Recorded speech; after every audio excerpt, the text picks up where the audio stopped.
What's up, peoples? How are you doing? I am so excited for tonight. Tonight, we have chapter 3. Oh my god. These last 2 days have been absolutely horrendous waiting on it. Hello, David Milon. Excellent. Excelente. April, hello. How are you? What's up? What's going on? We are doing great right now. OMG. This is going to be so exciting. I cannot wait. I cannot wait. Oh my god.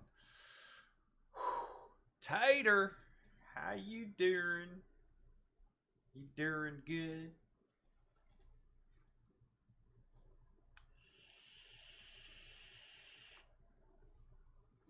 Oh my, I got so excited, I forgot to go use the restroom. So I'm gonna keep playing music and go use the potty real quick. I'll be right back. Please wait.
Woosa!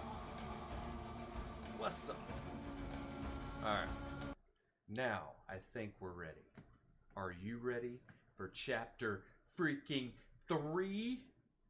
Because I know I am, man. This game. Yo. Wreck! What's up, dude? You're not ready? Were you watching any of this, the previous gameplay that I've been doing on this?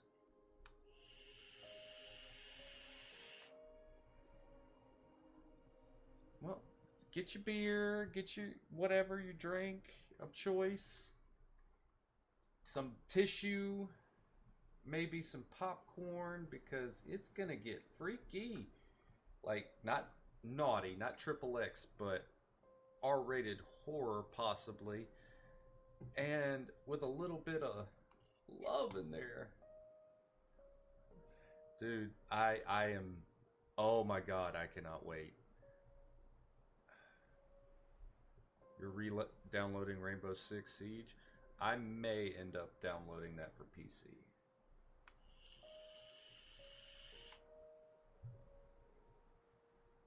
Rick, what is your Y for? Is your Y to me or is it to Tater? It sounds like it was to Tater. Okay. I need to get little stickies or something to hold down this mouse pad. Because this thing is massive and it still slides around. And it's dirty as fuck, too. It's like I can't keep the damn thing clean. Alright.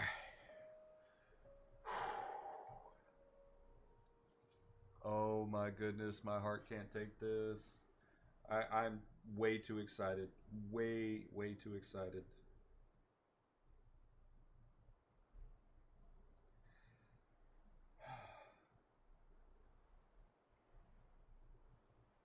Alright.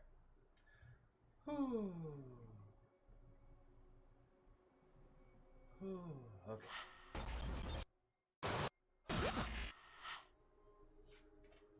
Yo,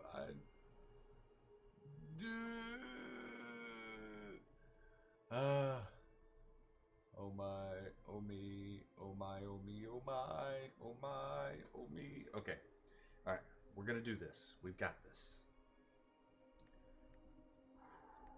chapters. Wow, it could replay everything now. Up to chapter 2.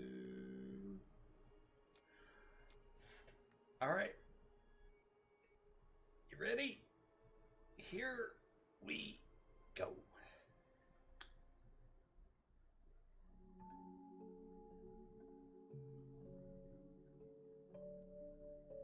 Once upon a time, in a deep and ancient forest, crafty goblins faced the truth about the darkness in the big wooden house. It had come for the wise princess, driving her mad and causing her to attack them. When they started asking questions about the princess in the darkness, the goblins realized that no one else in the forest wanted to know the truth. So they dug and searched and asked hurtful questions, learning more about the wise princess than they had ever hoped to. But the search took its toll. The darkness was proving too much for Sister Goblin, and yet Brother Goblin kept diving deeper and deeper until Sister Goblin finally said, enough. And that was how the goblins found themselves separated again, hurt and confused, with so many unanswered questions and too many opened wounds.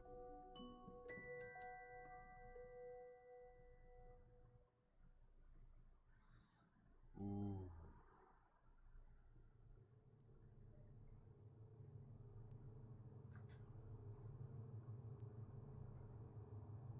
Allison, wake up.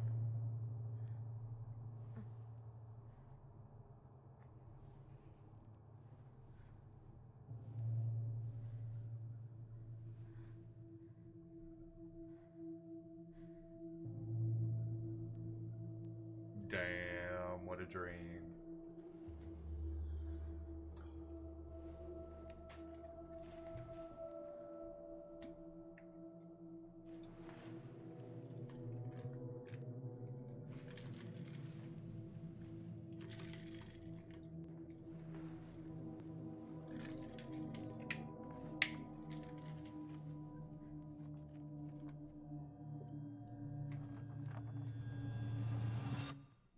You killed me.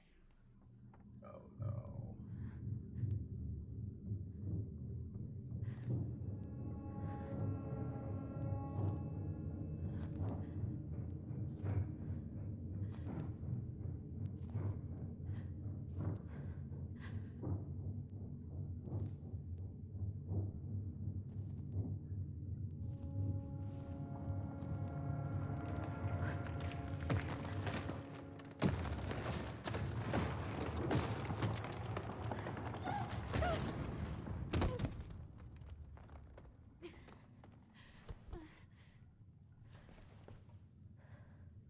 Fire embers. Oh shit. What the fuck is on fire?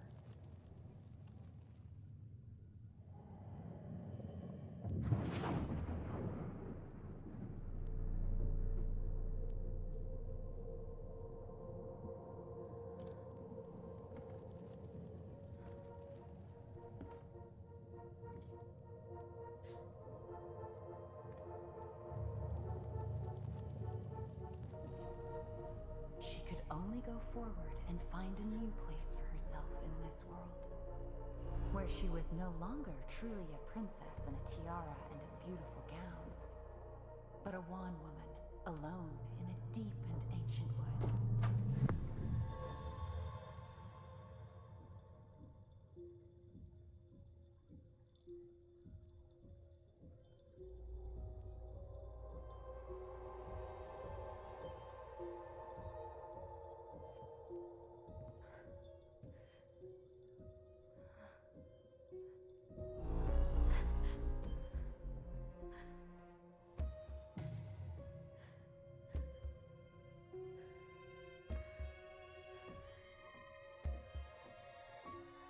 You killed me.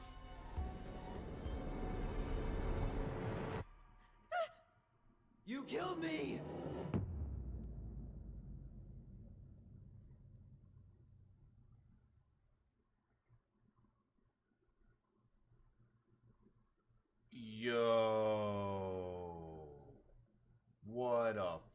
fucking entrance.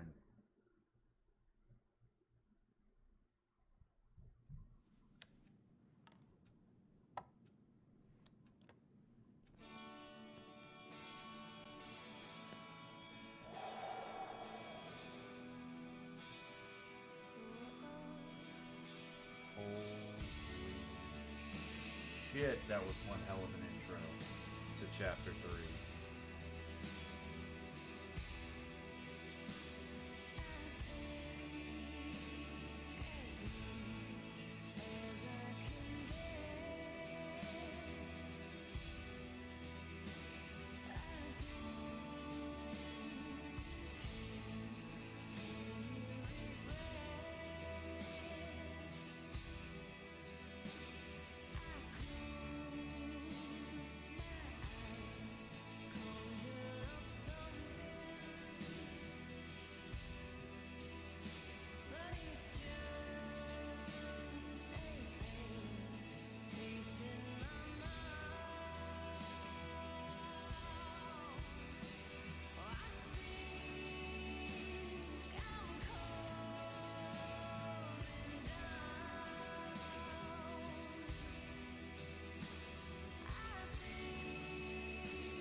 Wow. Morning. I started collecting the documents you need for your rental application and left the file for you downstairs in the kitchen counter. If you're still coming to meet Dee for lunch, you can drop off the documents and I'll make some copies for you. Take it easy today, Uncle Eddie. P.S. My famous buck-up buckwheat waffles are slowly growing cold in the kitchen. He's right. Time to get my shit together. Wow. I guess I'll have to start fresh with these in Juneau.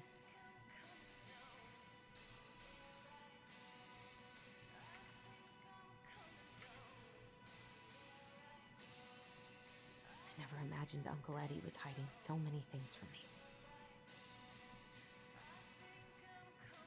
I could use a Michael pep talk. Thank you, all of you viewers, you wonderful, wonderful people. We're going to hopefully make it worthwhile today. Wish I could just book a one-way ticket to the other side. Chapter of the 3, world. guys and gals. Chapter freaking 3. I could do my laundry. Ugh. Maybe later. There's not enough concealer in the world to erase the night I had.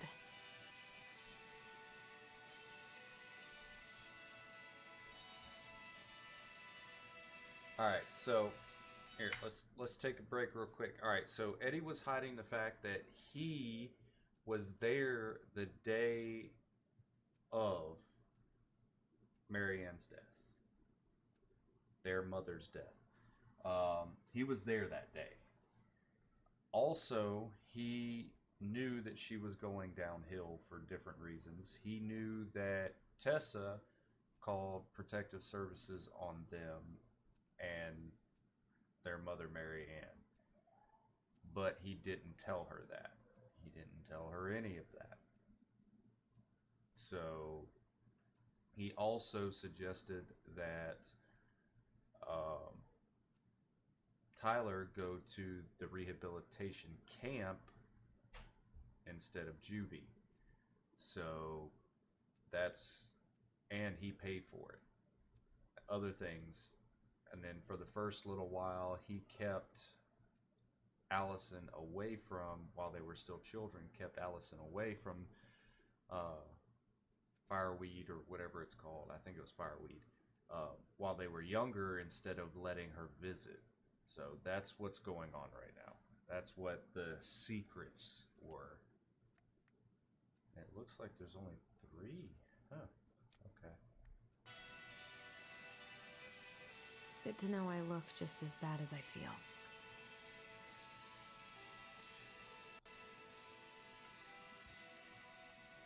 Nope, no shower.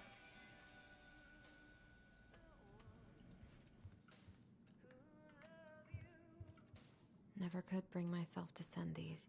Whenever I tried to tell Oh. No, not what I wanted to him do. how much I missed him, it felt unfair. Hey Tyler, I know we haven't talked by phone in a while, and brain fog, brain fart, you mean? I know we haven't talked by phone in a while, and I think that's mostly my fault, so I'm sorry. I've just been so wrapped up in my own problems. Sometimes I forget you aren't that far away.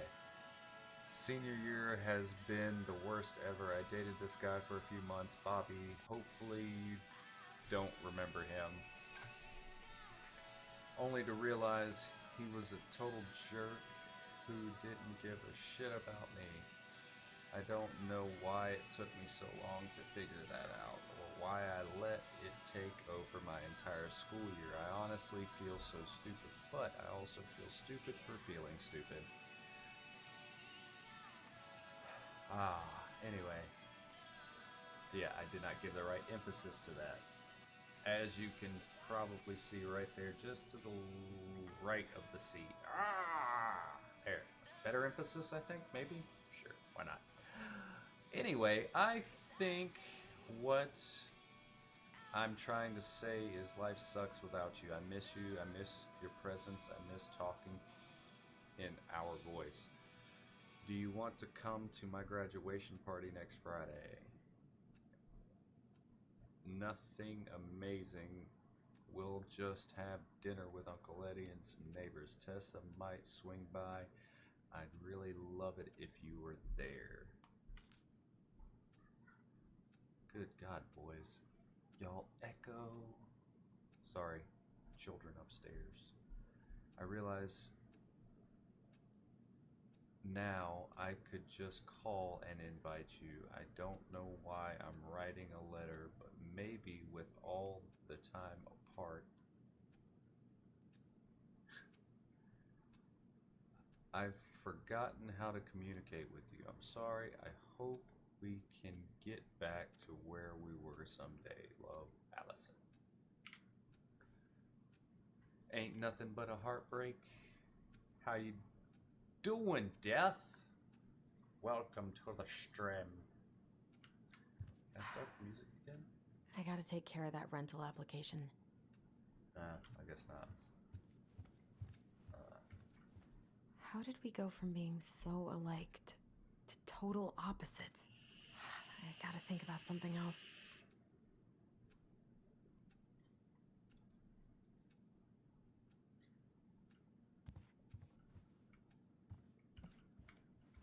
Sorry guys, I'm trying to look. Now would be a good time to stop smoking and maybe do a detox for 12.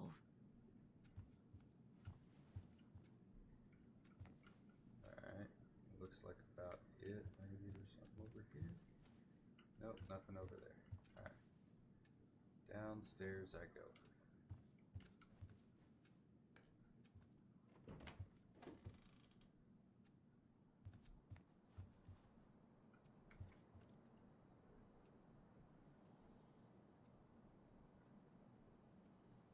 Really, Tater? Really? You're such an idiot. I miss the slopes. Eddie looks so young here. The days have gotten so short. It's gonna be a long winter.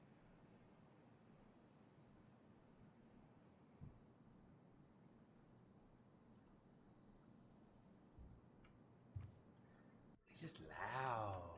That's all. Maybe boom, boom, boom, boom. Can y'all hear it on stream? Them What? thumping around? Whoa, homie.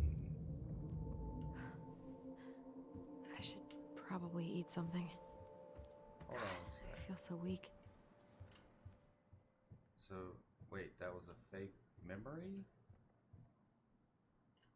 That's weird. So many months of snow boots ahead. I always loved this one.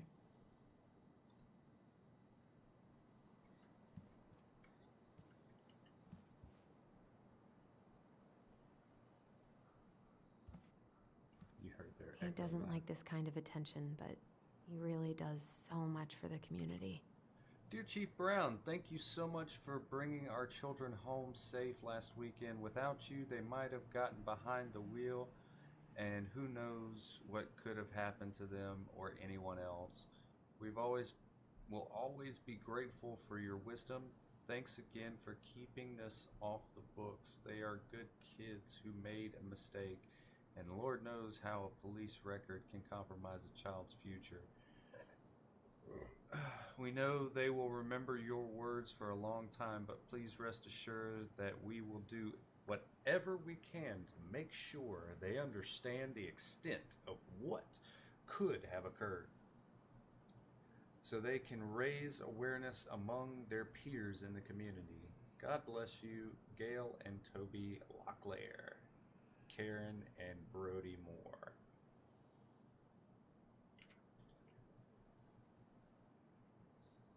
Come on.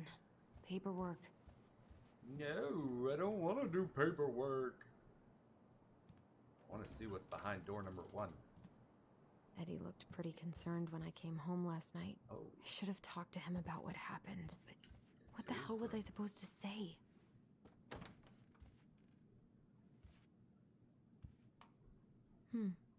I don't think I know any Claires in Delos Crossing, but I shouldn't be snooping in here.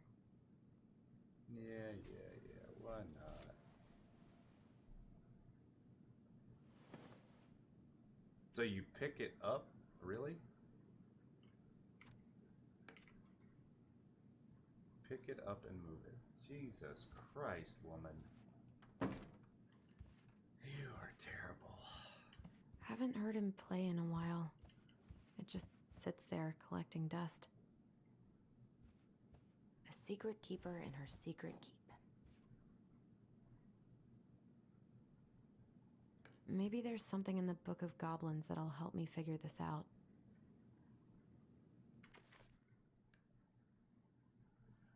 Alright. Moose, what do you have to trade? Everybody's feeling.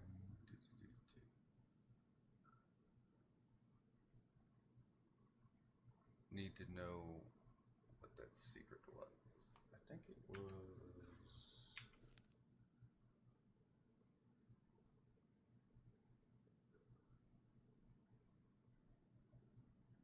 Sorry, I feel lighter.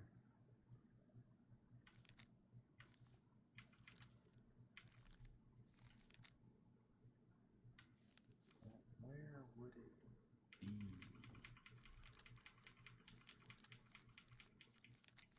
Sorry, I'm trying. So it's not here.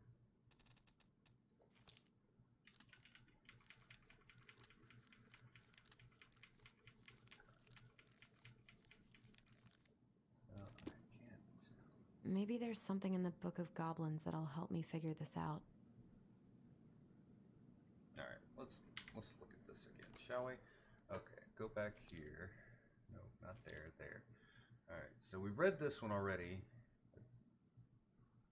Reaper, what's up? How you doing? Let's find out. Second, goblins watch the Secret Keeper. Watched her until the stalwart moose came to her, head down low. It's my fault. I chose the uneven. I can't bear to remember. Secret Keeper nodded and gazed into the stalwart's moose's eyes.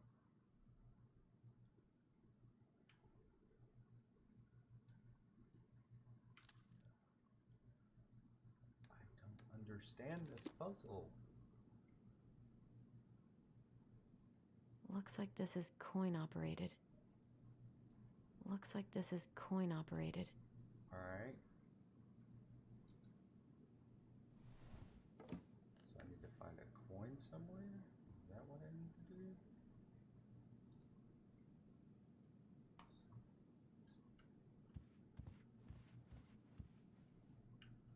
This is personal. We won't read that right now.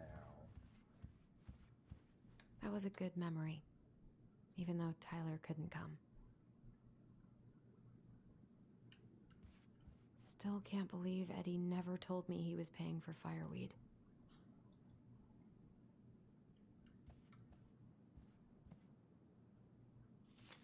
I'm glad he never pushed me to change my last name.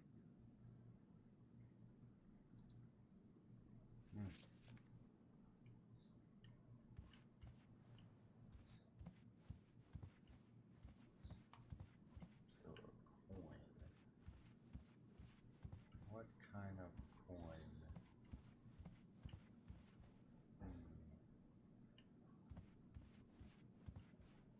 A secret keeper in her secret keep.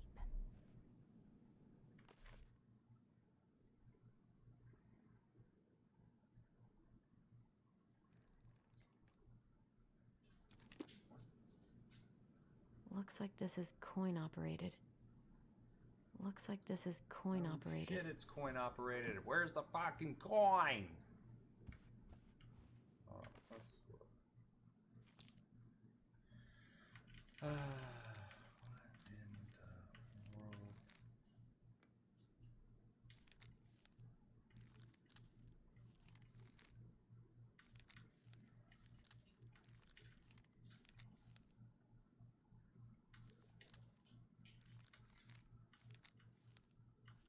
Nothing else with the moose and yeah.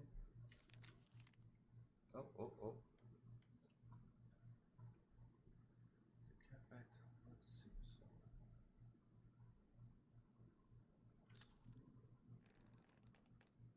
Look at her. No, I'm not seeing it. Guy was cussing me out in Spanish because he landed on me after Gulag. Wait, what? You fuckeries! Hey, what's up? Joker. Oh, wow, okay. I clipped the people's reactions from yesterday's God Game. Hilarious. Oh, wow. Oh, goodness. Oh, goodness gracious. Alright, I gotta find a coin. Where in the hee-haw hell would I find a coin? Oh, not in the bathroom, apparently. Alright. Oh, hey. What the fuck? Something's not right. What is this? Jeez. Why can I not focus on these memories? I need to get all that paperwork together. Maybe that'll help me focus and clear my head. I wish you could just change your mood as easily as a record.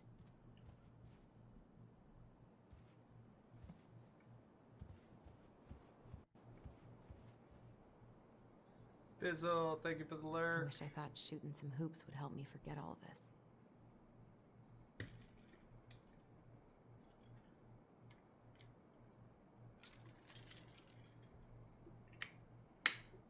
Reaper, also, thank you for the lurk. I wonder what Michael would think about all this. Would he even get it?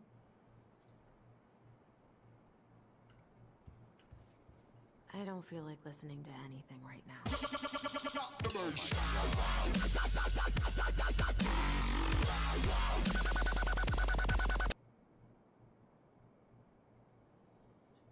Okay. Alright. And you want to do it anonymously too? Oh, God, you scared the shit out of me, whoever you are. Oh, that was you, Reaper? Okay. Ha ha ha ha. Alright. Whoo! Damn. It's good, though. It was good. Good. It's good. It's good.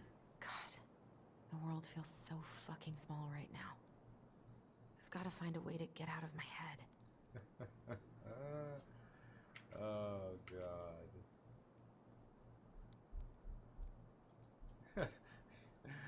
Yeah, I think that Eddie scared loved just his about Mishka anybody so who much. wasn't expecting that.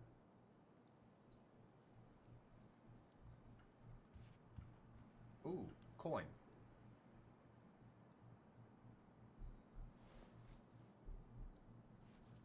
Alright, now we're getting somewhere.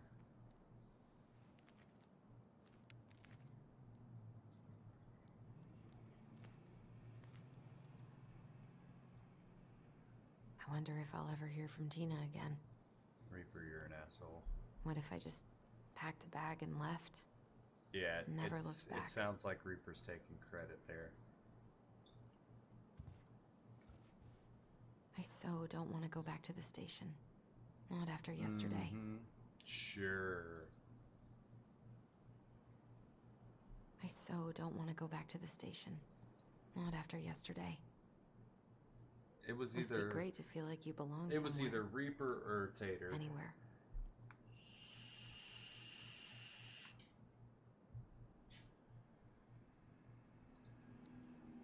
Jesus Christ, though, I almost shit myself. Thanks. Eddie says there's a plant for every pain. Except heartache.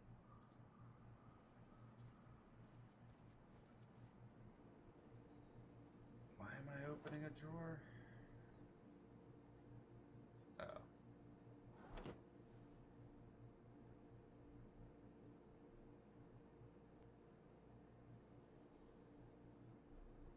Wait.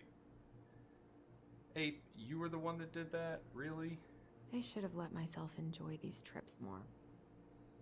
Maybe if I make something for Dee, it'll help calm me down. And how do you just do it on accident, young lady? I can't really eat anything right now. Alright, let's go back. I wish Eddie's mom could have taught me how to do this. Now that we got the coin, now we can go do this.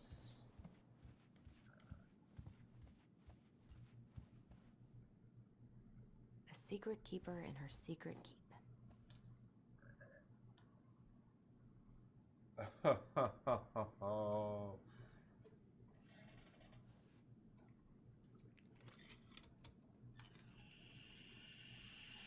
No way. It worked. The secret keeper. Alright, we got a new collectible.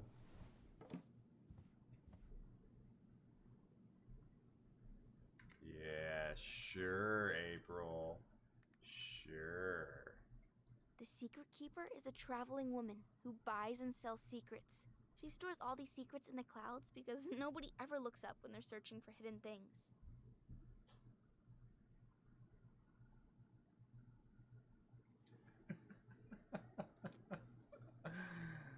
Well, thank you for the 50 biddies by accident.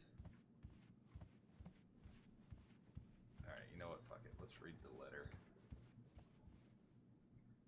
Okay, my dearest son, I know I'm not getting better this time, so I wanted to write a few things down for you. I'm sorry to be leaving you so soon. I had you late in my life, but I still thought there would be more time. It makes me happy to know you will have the clan when I'm gone, and you will have your auntie to look after you. You have always seemed to know when it was time to leave. From the time you were a year old, you knew which shoe belonged on which feet.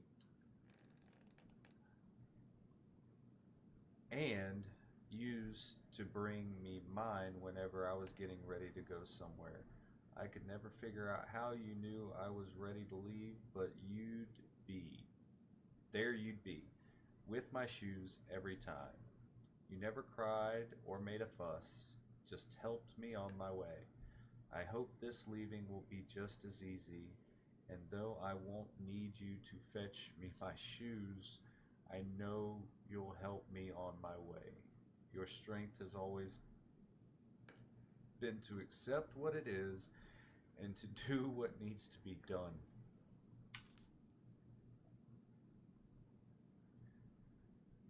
I'm so proud of you for joining the police force. People are going to look to you as a leader now. And I know you won't let them down. Please help the young people remember our way of life. We have thrived as a people since time before memory because of our cultural values. Don't let them lose that. Also, remember how important it is to attend to everyone, not just the ones who fit in. It is our way to lift each other up. Everyone has something to offer to the community. They may not even see it in themselves, so you've got to show them. Help them along their path as you've always done.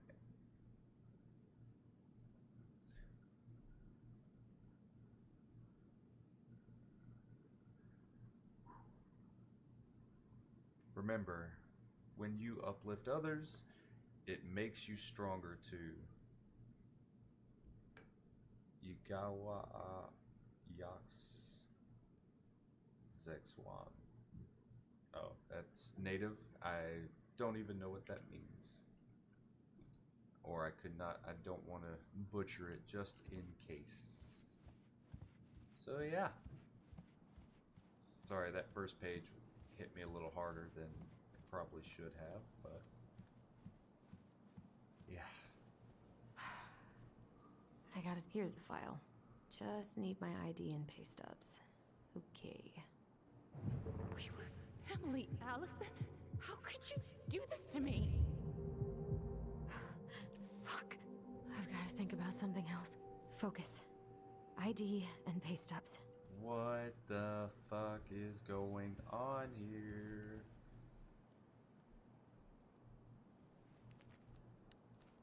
Why can I not focus? Here's my ID.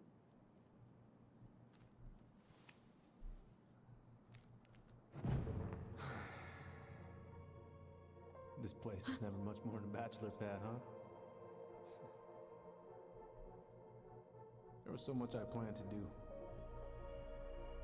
All those sacrifices I made.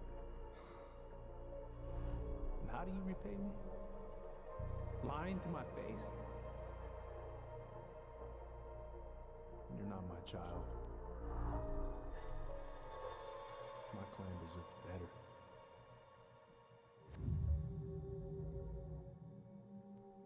Oh, stop it, Allison. You have to stop torturing yourself. Just grab your pay stubs so you can get the hell out of here. What? What the ever-living fuck was that?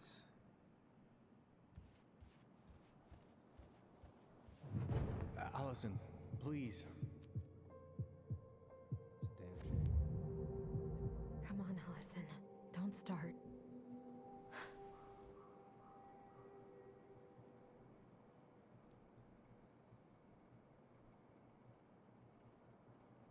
Thank you, I appreciate it. Oh wow, look, there's a moose and I can't collect it. I don't feel like listening to anything right now. You swore, Allison. It's nothing. This What is nothing. the fuck is going on? Yo.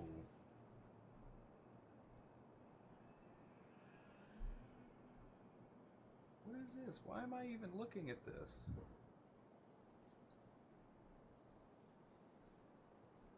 Where's this bitch's pay stub so I can get the hell out of this hellish nightmare?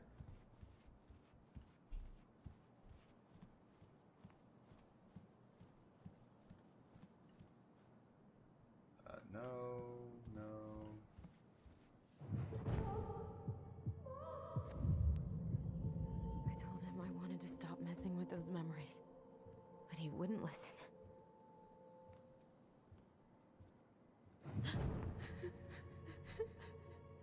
Brother, sister, we look out for each other. That's what you said. But you don't mean what you say, do you? They're just words. You left me, Allison, all alone and scared.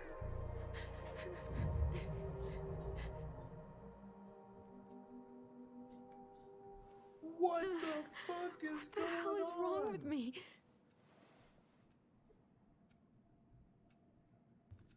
Yo! This poor chick is having a psychotic Not break. here.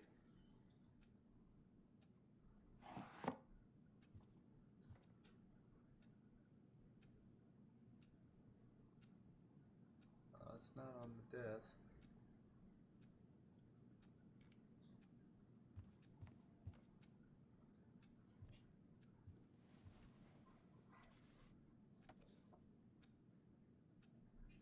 Here they are.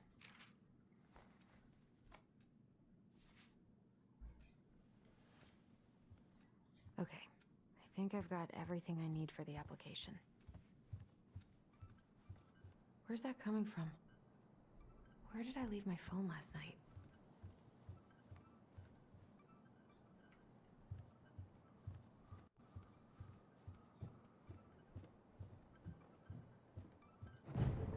Allison, help! Allison, please. The Mad Hunter. What's wrong with me? Oh, in the dark, scary basement, of course. At least the lights work.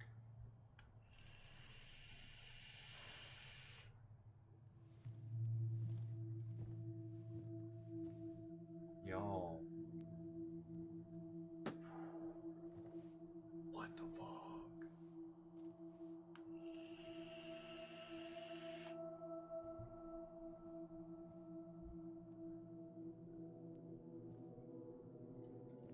Holy shit. That's Marianne. That's her mother.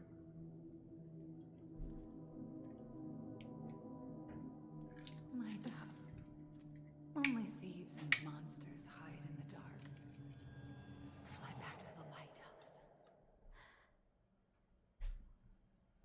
What the?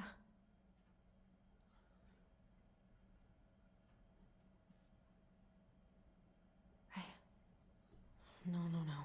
I cannot deal with you right now. I know it's not in here, it's over there somewhere, but. No phone here. I just want to look at everything. Push dogs. God, where is it?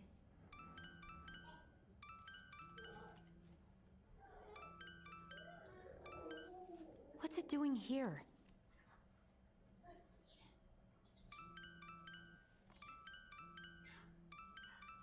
Hey, Dee. Finally. I was starting to get worried. Why didn't you pick up?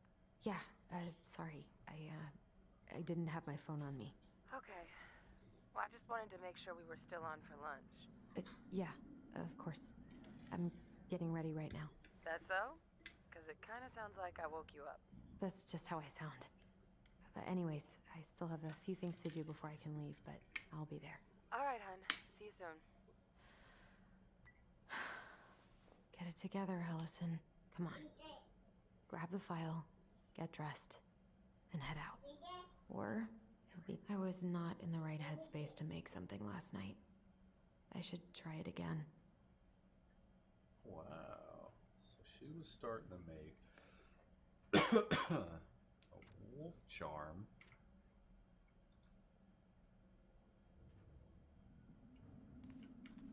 I miss you, pup.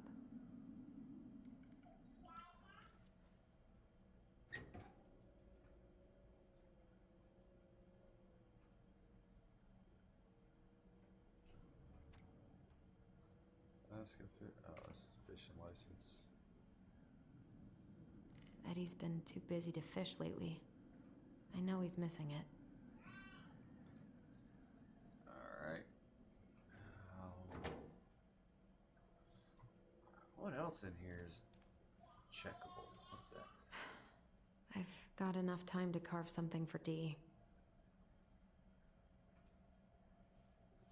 Fuck it, why not?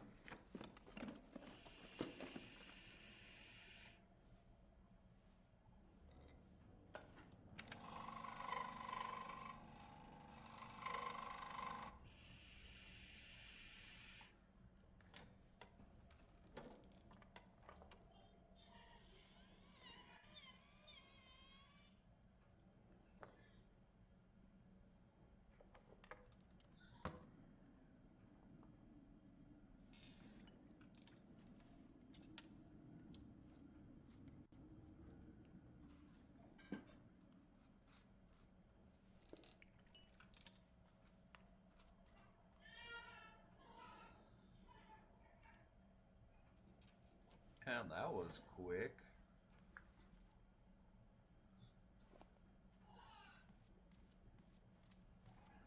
I've been pretty grinchy about Christmas since I came here. Eddie tries so hard.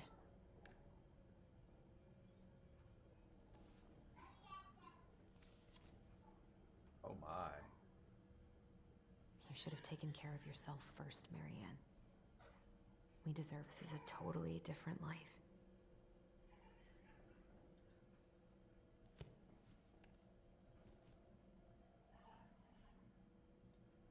Eddie can't cope with getting rid of any of Carol's stuff.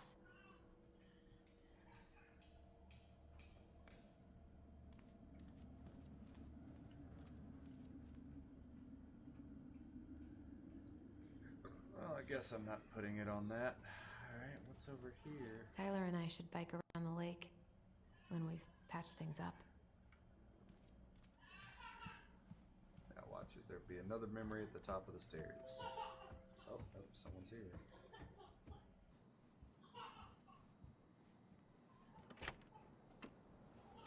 Morning.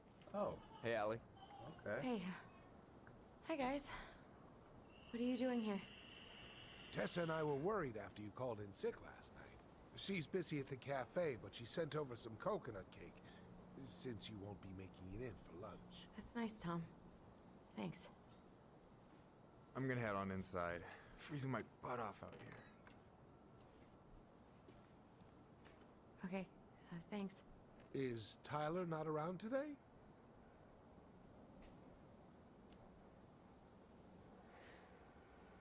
No, he's, busy.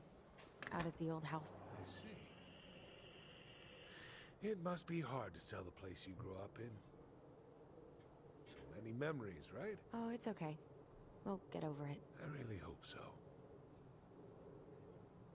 So, Tessa told me a little bit about what happened at the cemetery. Yeah, I'm sorry it got so intense. It's just, we really needed to understand why Marianne did what she did. Especially Tyler. Oh, of course, of course. She gets that. You two didn't say anything she wasn't already thinking. She spent years blaming herself. Well, she wasn't the only one involved. There was a lot of blame to go around. I'm glad you're able to see that. It seems like your brother, well, he's not nearly so forgiving, is he? He has been pretty harsh. Especially on Eddie.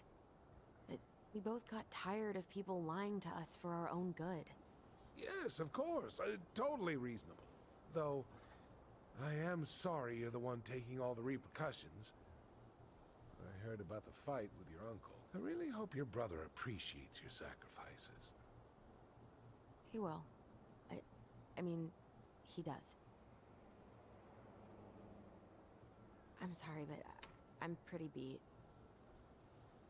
Oh, of course. I'll let you rest. Tell Michael there's no need to hurry back. Okay. Thanks for stopping by, Tom. Bye now. Take care. Good lord. Sorry for abandoning you out there. Pro tip? Avoid catching a ride with Tom at all costs. Did he talk about the new spicy chocolate bars? Yep. And exactly what they do to his digestion.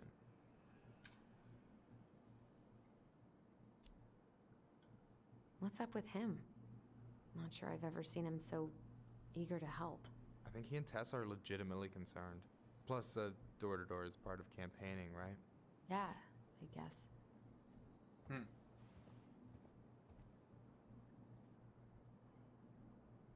Help yourself to some waffles if you want. That's Eddie's way of saying I'm worried about you. Oh, that's cute. But I had a ridiculously huge breakfast, so I'm good. I'm glad you're here, Michael. Thanks for coming. Coffee and a friendly face is just what the doctor ordered, right? I just feel like cuddling up in front of the TV all day. Maybe finally binge that last season of Witches of Eldom. Then do it. I gotta drag my lazy ass out to have lunch with Dee. I've been kind of freaking out on repeat today. I don't What know do you mean? what It's is hard to going on, describe, but but this thing is I just crazy today. Can't calm down. You ever try any of that affirmation type shit? Look, when things get dark, I tell myself that whatever I'm going through will pass. That I'm a great person and my feelings are valid. This will pass. I'm a great person. My feelings are valid. We'll work on it, but that's a good start. Allison, what's going on?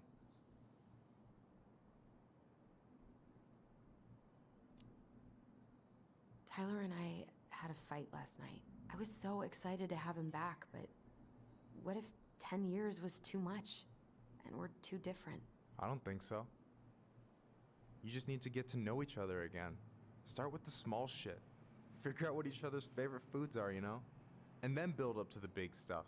Yeah, that makes sense. The last few days have been a lot. It's totally okay to be overwhelmed. You're gonna figure it all out. Families are fucked up. They're basically fuck-up factories. You're right. I just need to relax.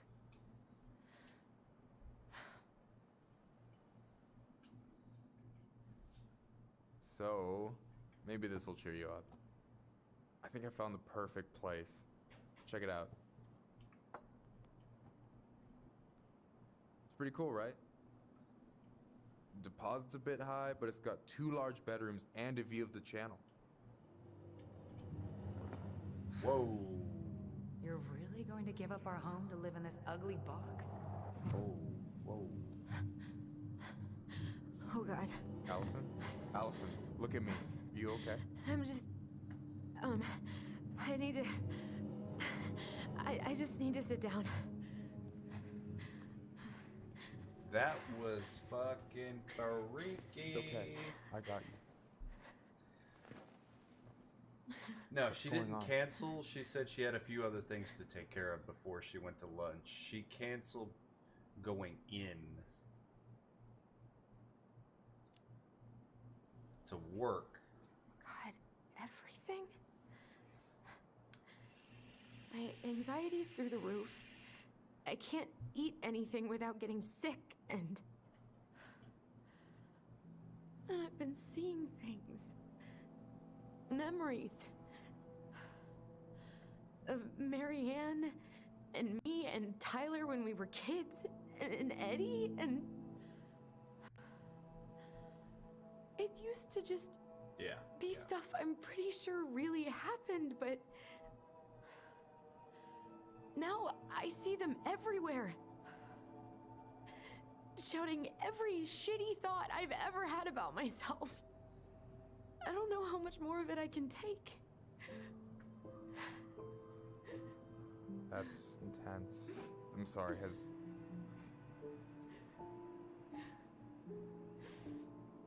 anything like this happened to you before?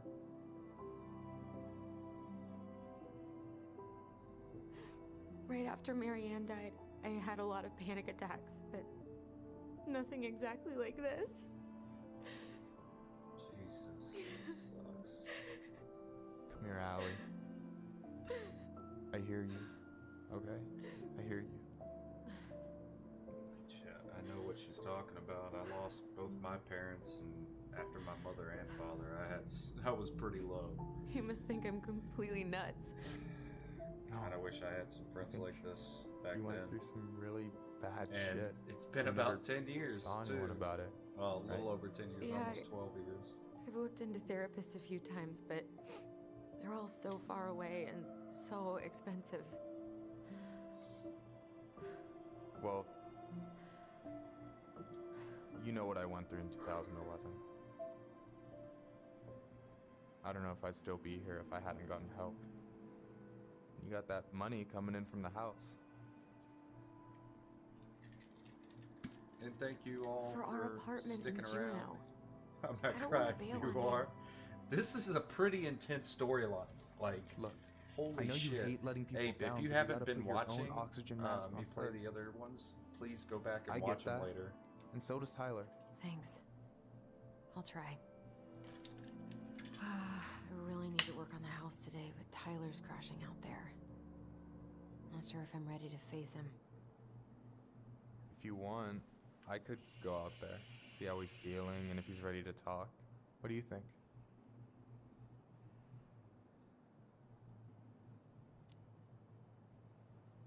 Yeah, maybe that could work. I hope he'll talk to you, though. He's never been the best at opening up to new people. You sure?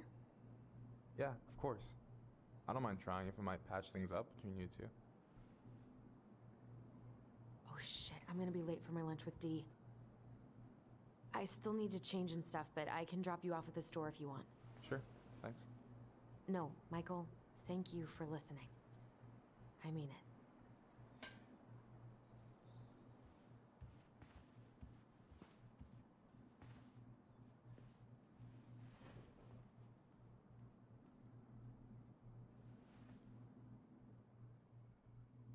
God almighty.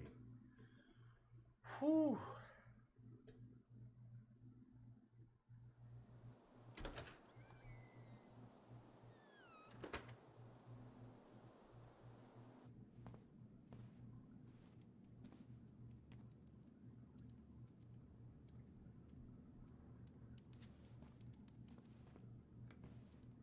Hi, Dee. Hey, beautiful.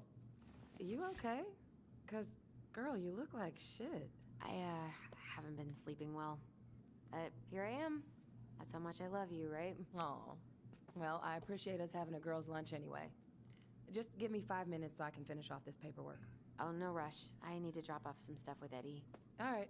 Oh, help yourself to some cobbler. Mrs. Romero sent it over after I caught her flasher. It's in the break room. You better hurry before Greggs kills it off. Mrs. Romero's cobbler? I'm on it. I'll meet you in there when I'm done with this. Alright, so let's... Try not to hang out upstairs too long. Chief's orders. Sorry. Sounds like Eddie's busy. I shouldn't bother him. I should probably drop the paperwork here. Eddie's gonna be busy for a while. 99501.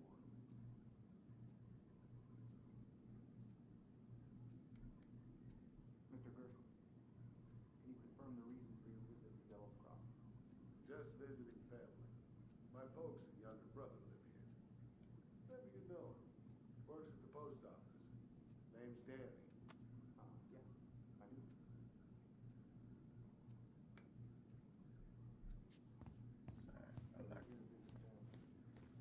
I'm not gonna snoop too long on that one because I don't want to test I wonder that how water. Uncle's feeling about me moving away. We haven't really talked about. Morning. Hola, Miss Ronan. Hey, Greggs. Hey, Allison. What brings you here today?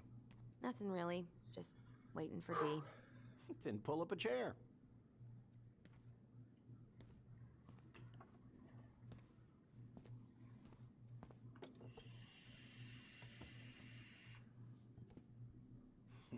Dessert for lunch.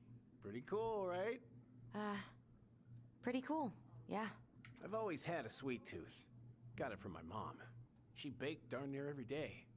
Need to start being. What are you having? Trout pie and black radish. I'm on a diet. A cobbler diet? Hey, shh, shh, shh, shh. I won't tell if you won't. What you reading? Oh, about that dock strike and the trouble these folks are causing for everyone else. Ugh, I hate strikes. What is this, Paris, France? Come on. It's the only way most people have to get anyone to listen. Oh, man. Hey, Greggs.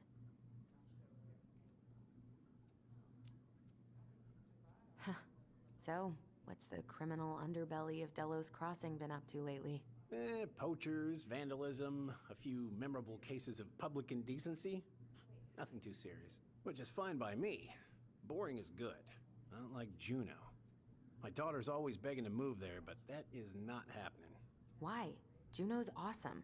There's like actual things to do there. Drugs, that's why. Property crimes double the national average. Jesus. People coming in all the time from God knows where. Oh, I didn't know that.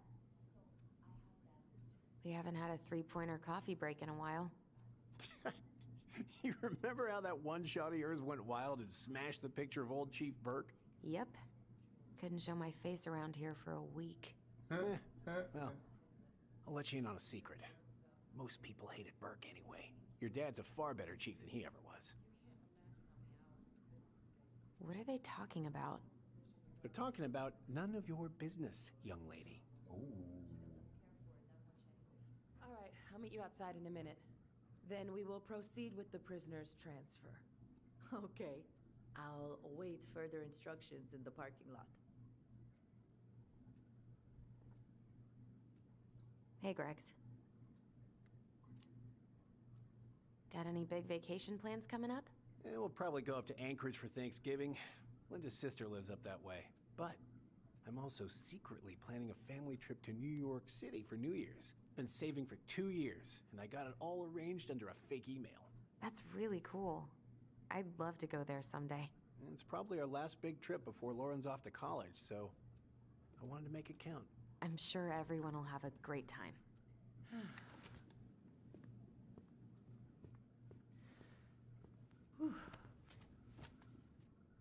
Hey, sorry I kept you waiting. No worries. You'll never believe it. We caught the mailbox bandit. And guess who it was?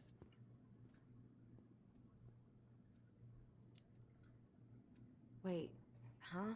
You know, the perp who's been going around stealing people's mail and dumping their packages into the snow. Anyway, Dr. Torres caught him. She's got him locked in a cage in the back of her SUV. Wait, she's got him where now? It's a raccoon. Delos Crossing's most wanted turned out to be some trash can stowaway. And this is how legends That's begin. Awesome. That is anyway, awesome. I'm so sorry to bail, but I gotta run this little guy to animal control now. Probably best I take a rain check. Oh, it's okay. Totally, I understand. Duty calls. Thanks. Oh, I brought you a little something to make up for missing your birthday.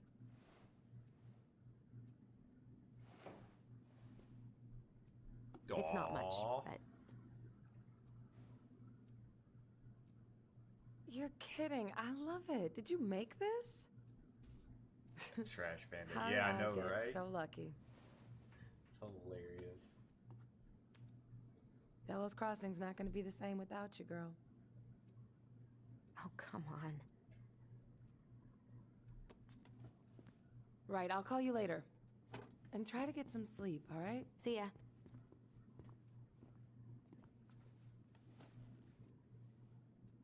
Well, there go my lunch plans. Hey, your brother didn't tag along today? No. He didn't really want to show his face around here after the mess he made yesterday, huh?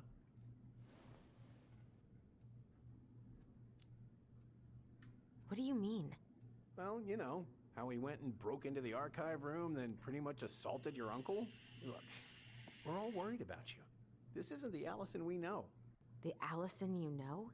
Yeah, the sweet, smart girl who'd never hurt anyone on purpose. I know you two and the chief made peace, but I gotta say, it ate at him all day.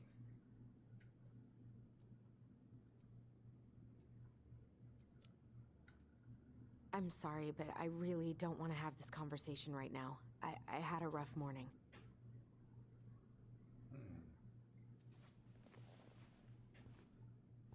All right. I just want you to be careful. I've been doing this for a long time. And people, they mostly don't change. Even when we really want them to. Look, I'm really tired. Can we not do this? Allison, I like you. I really do. I've known you since you were a kid. You're honest, stable.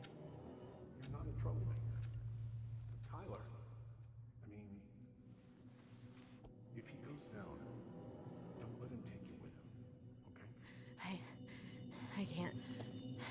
do this. Oh, you okay? Please just let me go. I need air. I need some air. Holy shit. What is going on? Yo, what is going on? Are you there? Tyler? Answer me, please. Fuck. Why is he ghosting me? God. I can't breathe. Please stop.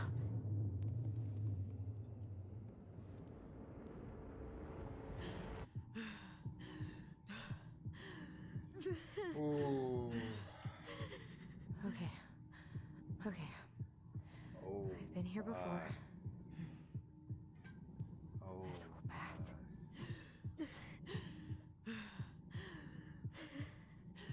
I have no idea what's going on right now. I don't know what I'm doing.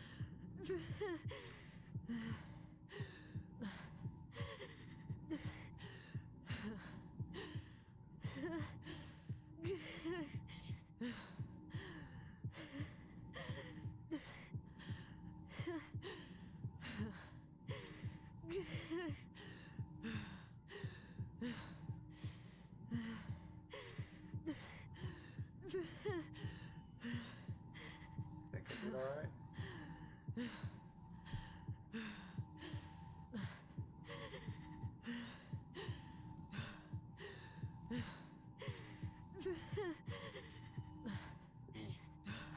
Just a little longer. What the fuck? She's having a panic attack. Oh my god. Just keep going. In and out.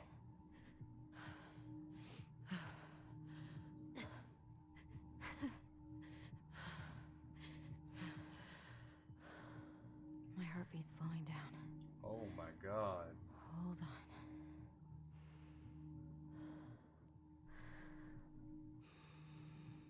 Yo.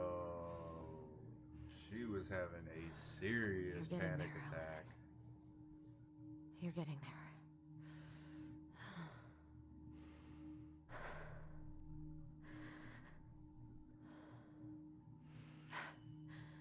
I'm okay. I'm okay. What's happening? Are you okay? Yes? Are you fibbing? I'm scared. I don't know what these people are gonna be like.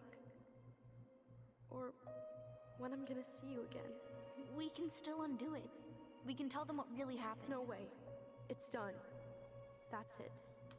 You're gonna be there to talk on the voice if I need you, right? Of course.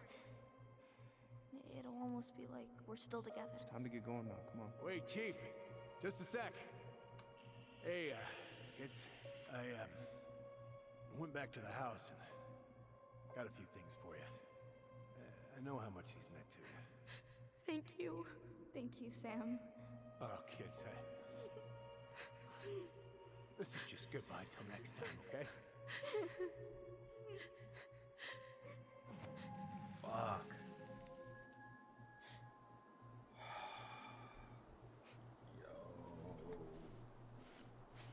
Allison? What are you doing out here? It's freezing. I just needed some air. What happened? What's wrong, little moose?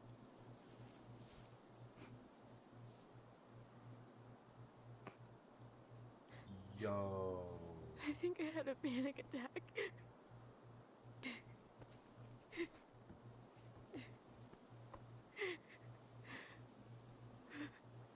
It's gonna be okay.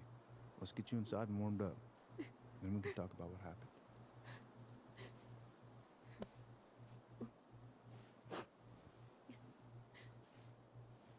Yo.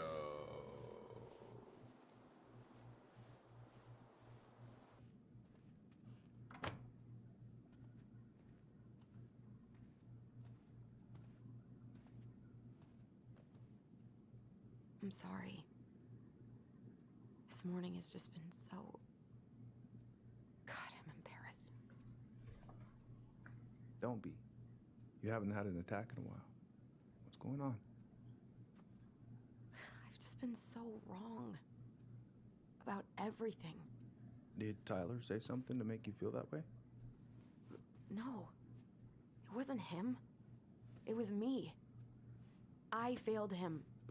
Over and over. From here, it looks like you've been busting your ass to help him. You don't understand. Allie, you've got so much weight on your shoulders. With Tyler coming back, and your big move, you know, maybe it's time to ease off some of this other stuff that's clearly stressing you out. If you mean Marianne, I can't. I owe it to Tyler to see it through. Do you? I don't know why you've always blamed yourself for that. It wasn't your fault. All right, Abe. Well, I'm here. I'm gonna be here till this game is over, at least. That's not true, Uncle. I was there. You were 11 years old. There was nothing you could do. You can't go on letting it haunt your every waking moment.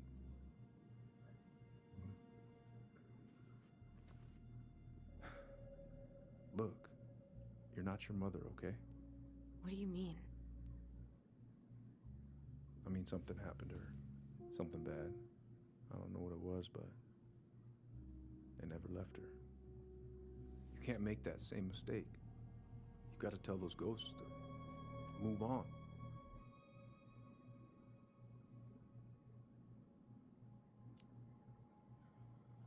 Uncle.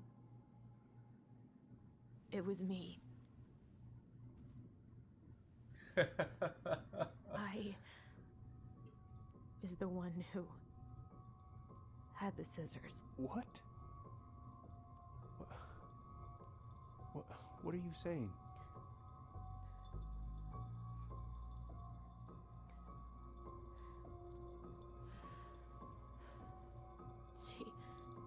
She was threatening Tyler.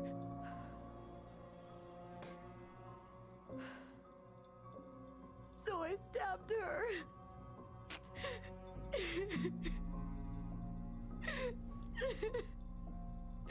I killed her. I killed my mother.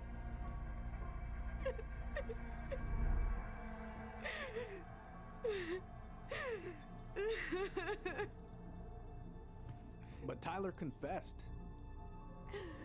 He went to Fireweed. We lied. We lied to everyone.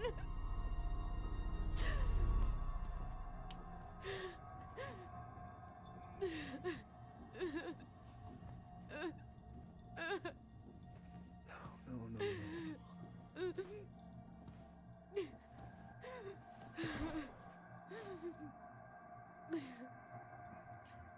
Yeah, Abe. Yeah. Yep, that just happened. How? How could you let him take the blame? It was a mistake. I know. But we were in shock. Tyler wanted to take the blame. And I let him. But we should have told the truth. It must have really hurt. Keeping that inside all these years. They pretty much just bottled it up. And now it's all I can think about. Yo. Alright, I gotta stop right here. The attention to detail that these creators have put into this freaking game. What the fuck? Like, what I want you to do is, when I unpause this, look at her eyes. Just look at her eyes. Her freaking whites of her eyes are red. She's got red bags. What? The story is boom. Like, how has no one else ever been able to do this level of detail to a game? They are blowing it out of the fucking water right now. Like, I have never wanted to leave a review like type thing, but this one, tell me why, is absolutely getting it once this is done. Y'all, my mind is blown. But anyway, I digress. Look right here at her eyes. Look at her eyes, at the level of detail that they put into her cry. And then listen to the voice acting. Okay. Look at her eyes. Look at her eyes. Everywhere I look, she's there. I can't take it anymore.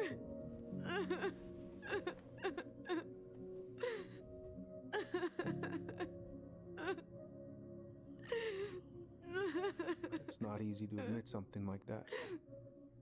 It takes a lot of courage, Allison. I should have seen it. I'm so sorry. None of this was fair to you two.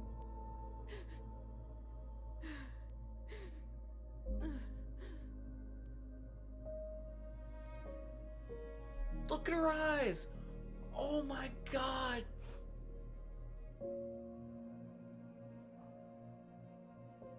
Like, this makes me hurt in here. Thank you, Uncle. Looking at her face. How are you feeling now? Any better?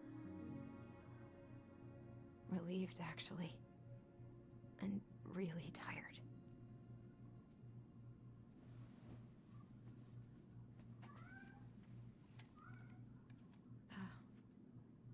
I was remembering something earlier. I don't know if it even really happened. The day Tyler left for Fireweed, did Sam come by with some of our stuff? Yeah. Yeah, that's right. He did.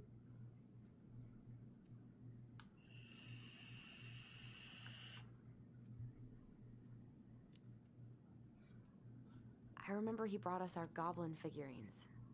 And we had a big group hug. Yeah. He borrowed the house keys so he can go out and get them. He was over at our house a lot.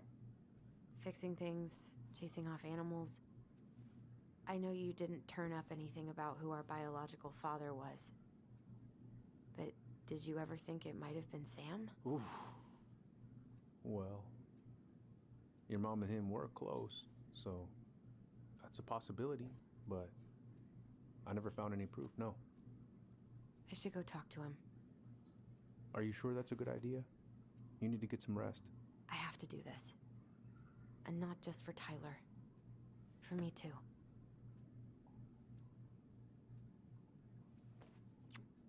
And his I love name you, is Uncle. John C.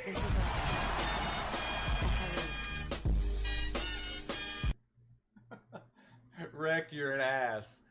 Thank you for breaking up that moment, though. But oh my god, because my eyes were starting to tear up. Thank you for the biddies. I appreciate it, Wreck.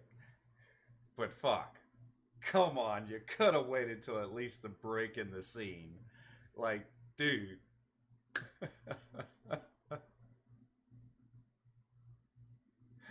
Oh goodness, you're an ass.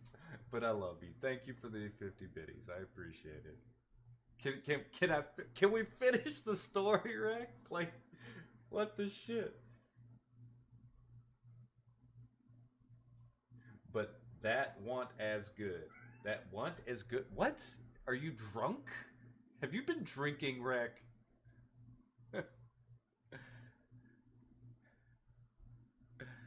Scared me, but I was crying, so. You suck. Rick, you're causing enemies here in this chat right now. These women are fucking hooked.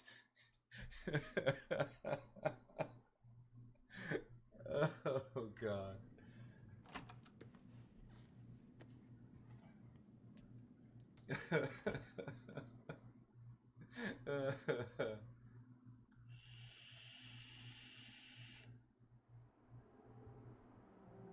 Thank you for keeping me straight, cause oh god, wow.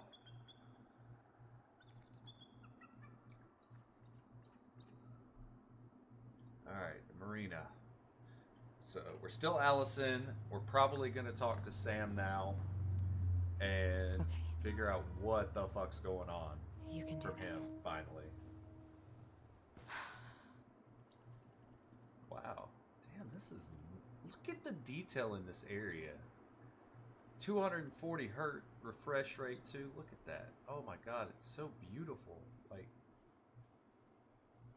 very little jitter from it. And damn near free reign. Where is that? Is that an owl or an eagle? Where's that eagle?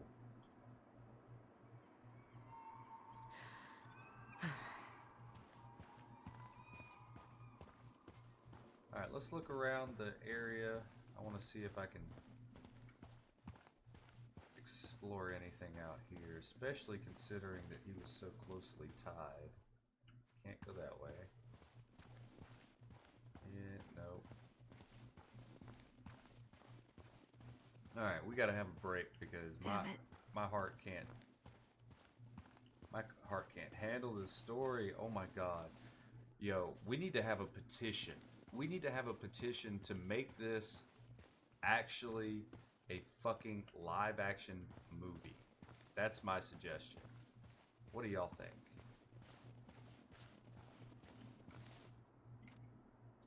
Out of order, go around.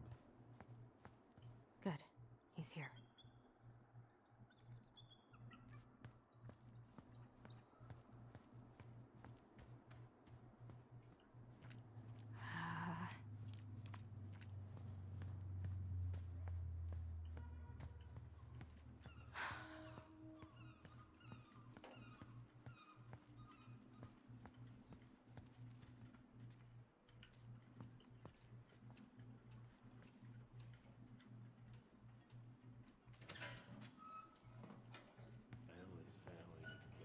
I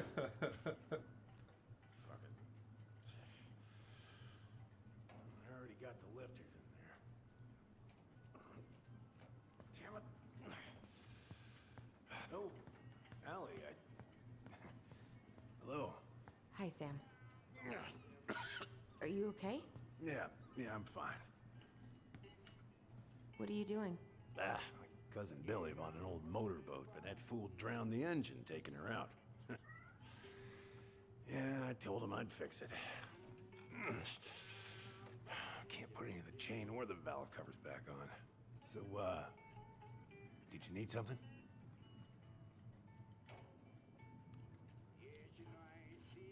I was hoping to. I actually wanted to check out your boat, is all. Yeah. Well, all right, here she is.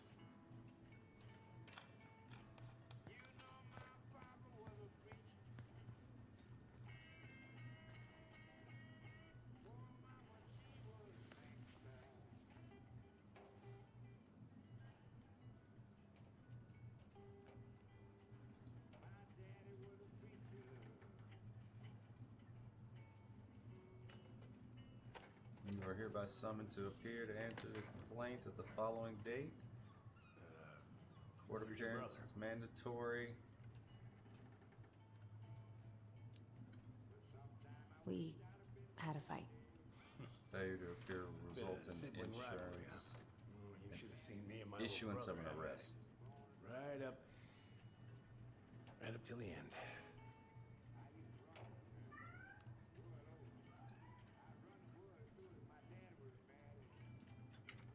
Hey, cuz.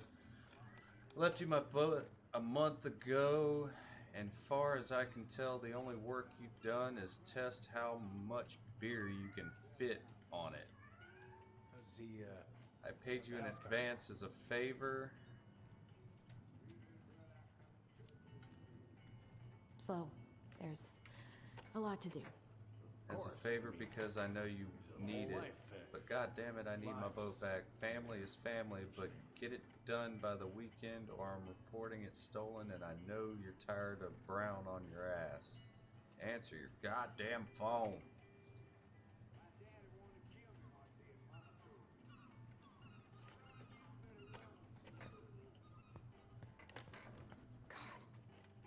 This This article about ocean acidification is really unnerving. What's that? Oh, there's an article in today's paper about how climate change is ruining the ocean. No bananas on board? Really? Damn right. It's not just superstition. This one time, this greenhorn brought one on board. Well, you wouldn't believe the day we had. I'm listening. Boat was 50 miles south in the Pacific, and our hold was full of the morning's catch. Started pulling in our nets when they got all tangled up in our propellers. Made the damn things useless. Stopped us in our tracks, miles off land. So what'd you do? Well, we dropped anchor, and I had to dive under and cut out the net. Of course, I haven't seen your boat in the water for a while. yeah, it was time for annual haul out. That seems like a long time for routine maintenance. Well, you know, I mean, it's not like I can take her out anyway. They want old Sam to, dry out a bit. Oh, yeah, that seems sensible. Having some trouble? Can't get these nuts loose because my idiot cousin let them rust. I got a can of rust remover somewhere. If you come across it, pass it over, yeah? Oh, sure.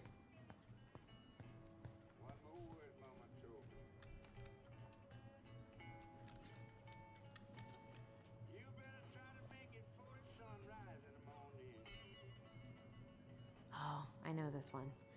The introduction will be forever burned in my brain. Yeah, your mother gave that to me. Impressive collection. You want some? Take them. I don't really navigate anymore. Thanks. Hey, an encyclopedia of astronomy. I have this one. Oh, yeah. That's a good one. Real detailed. I didn't know you were interested in astronomy. Well, how are you supposed to navigate if you don't know your ass from Orion? That's a really nice sextant. Well, it sure is. It's a present from my old crew for my 30th birthday.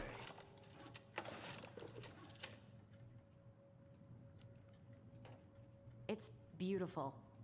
Well, it's mostly just for decoration these days, but I'm a big fan of doing things the old-fashioned way, you know?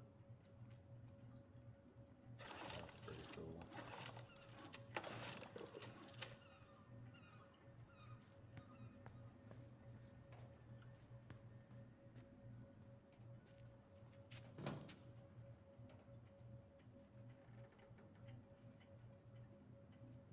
Nothing in there worth a damn, even though I've already got the can of Rustol or whatever. Jesus Christ, man. Can you keep this place clean a little bit? Tater yeah. fell asleep. Could you check if I have rust spray somewhere in this mess?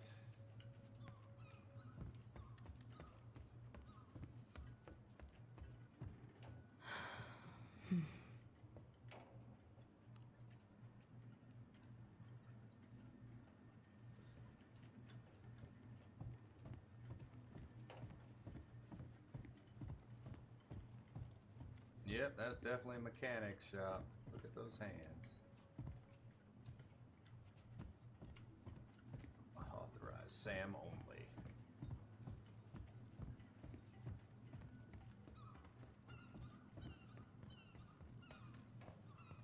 And thank y'all all for Rust stopping remover's by. I in some sort appreciate of it. spray bottle. Should say sticky mechanisms on it. Sticky mechanisms? Really? What the fuck is that shit? Oh, goodness. Let's give it to him. Let's continue this on. Would this help? Oh, thanks, Princess, but that ain't it. It's in a red can. Not a princess.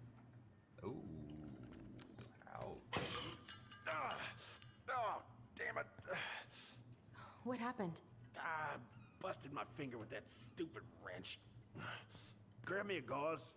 Should be in that cupboard over there. Hey, look, there's a red can. Motherfucker. Why wouldn't it let me pick that up?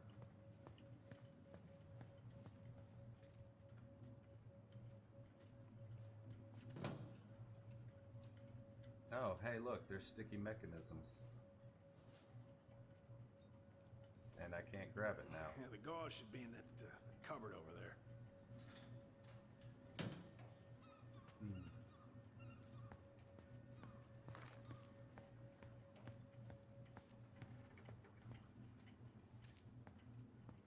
Ooh, a wrench cut him open like that? Sam, are you our father?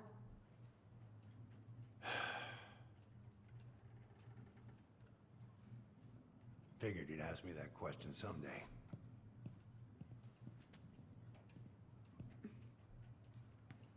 Well, I wish I was. what the hell kind of answer is that? I'm sorry, Ellie. But the man you're looking for, he ain't me.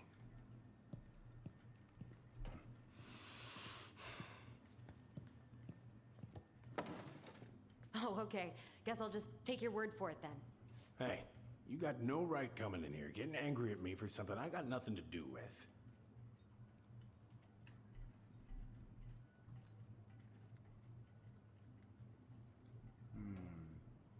Right? Let's just let it go. I'm so sick of being lied to.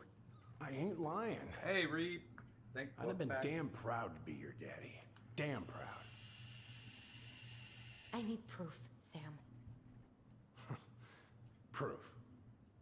Huh. I couldn't have. I wasn't capable. Oh, fuck. What? Oh, shut Season's up, closed for good on my little swimmers. Laura made me go straight to the dock after Richie was born. Ask Laura if you don't believe me. I'm so sick of this. I'm so tired of trying to unravel all of Marianne's fucking secrets. God damn, this went from I don't fucking understand way her. up here. I want to hate her Right so down. much. But I don't even know who she was. Come with me. Yeah. I'll show you something. This storyline, guys. Holy shit. This storyline.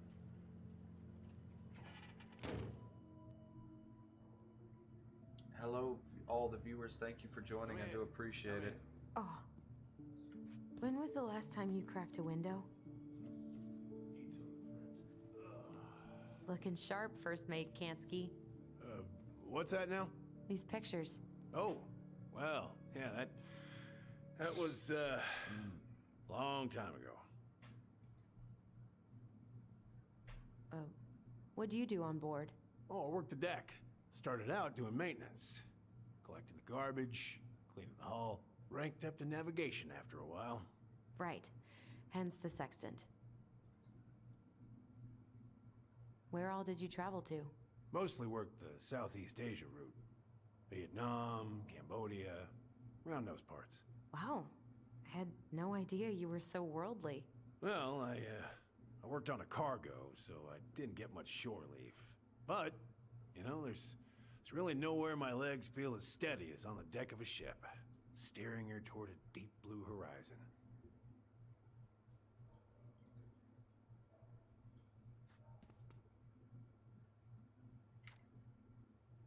Glacier Bay.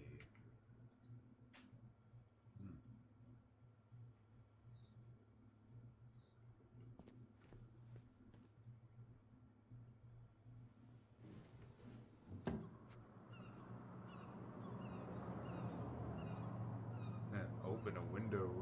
Much better.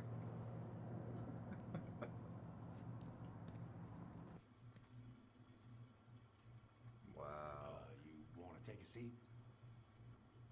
I'm looking around, old man. Give me a minute. Trying to make sure there's nothing for me to...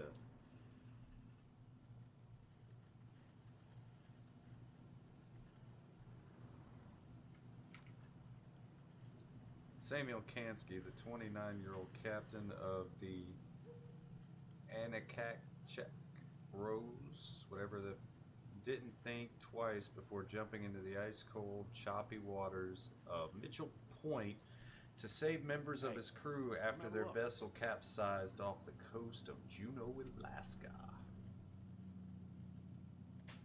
If it gets the house sold, it gets the house sold.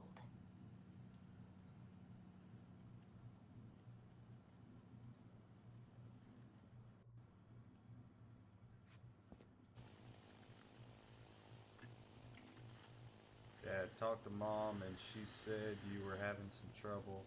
It's not much, but hopefully it's enough to put some food in the fridge. Call me, Richard. Oh, damn.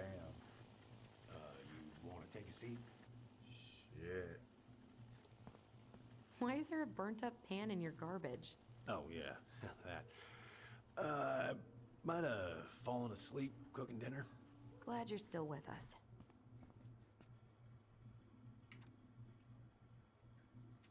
Salmon casserole.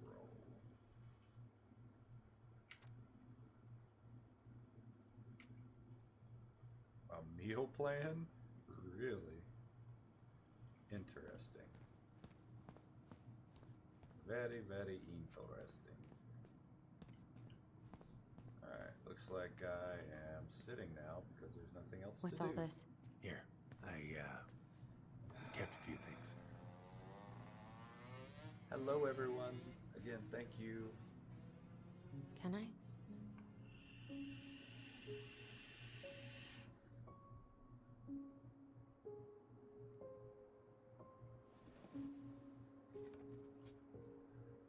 She looks happy. She was. When was this? Why are you wearing a square hat? Oh, yeah, that was when I finally got my captain's license. Mary Ann's the one who pushed me to get it. Made me wear that stupid hat when I went to take the oath. Huh. Yeah, Laura took this one. We'd been working on that barn for months. That roof was a son of a bitch to sheath. Rain just kept on leaking into the loft. Wait, the barn has a loft? Oh, yeah. You didn't know? Oh, she didn't tell us. Is that a trap door? Yeah. She had me close the whole thing up. Told her it was gonna be real hard to get any hay up there, but she said she didn't mind. Do you know what's up there? I could tell she didn't want to talk about it, so I respected that. Well, we're gonna have to empty it out for the sale, so I guess we'll know soon enough. Ellie, you really gonna go through with this? It's like I told you, that house meant everything to your mama. It's all we got left. You can't just throw it away.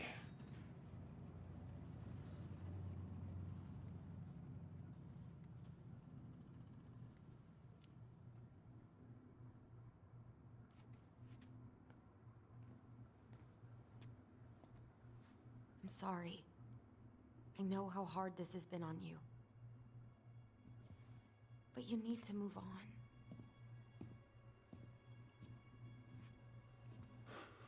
What's done is done. Maybe it would help to talk to someone about it? I ever tell you about the time I broke my leg? Shin bone snapped in 3 different places.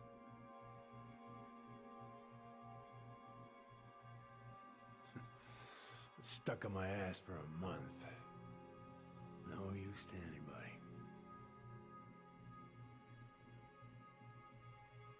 I was so down I couldn't even bring myself to get out of bed. But your mama, she has having none of that. She got me up one morning and drove me to a nice spot by the harbor. We watched the boats come in and out all morning.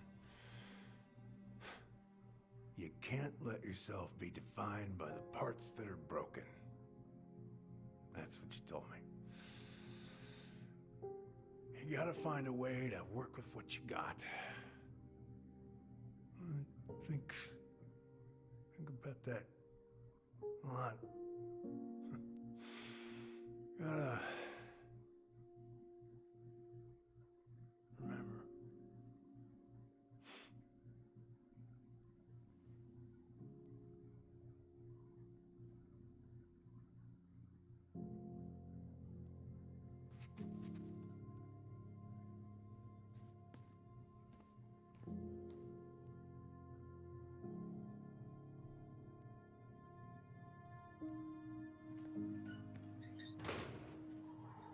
Yeah.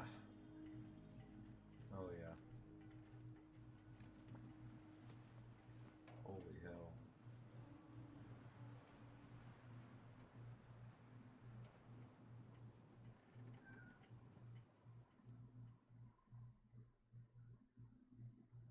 Shit.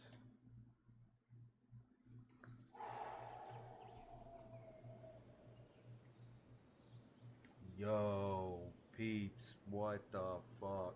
Like, what? What the fuck? Oh my god. This is intense. Oh my god, this is intense.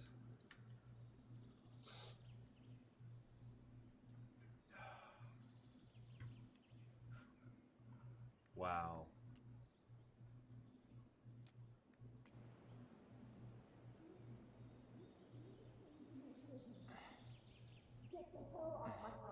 Now, if you ever come back here, I'm going to kill you!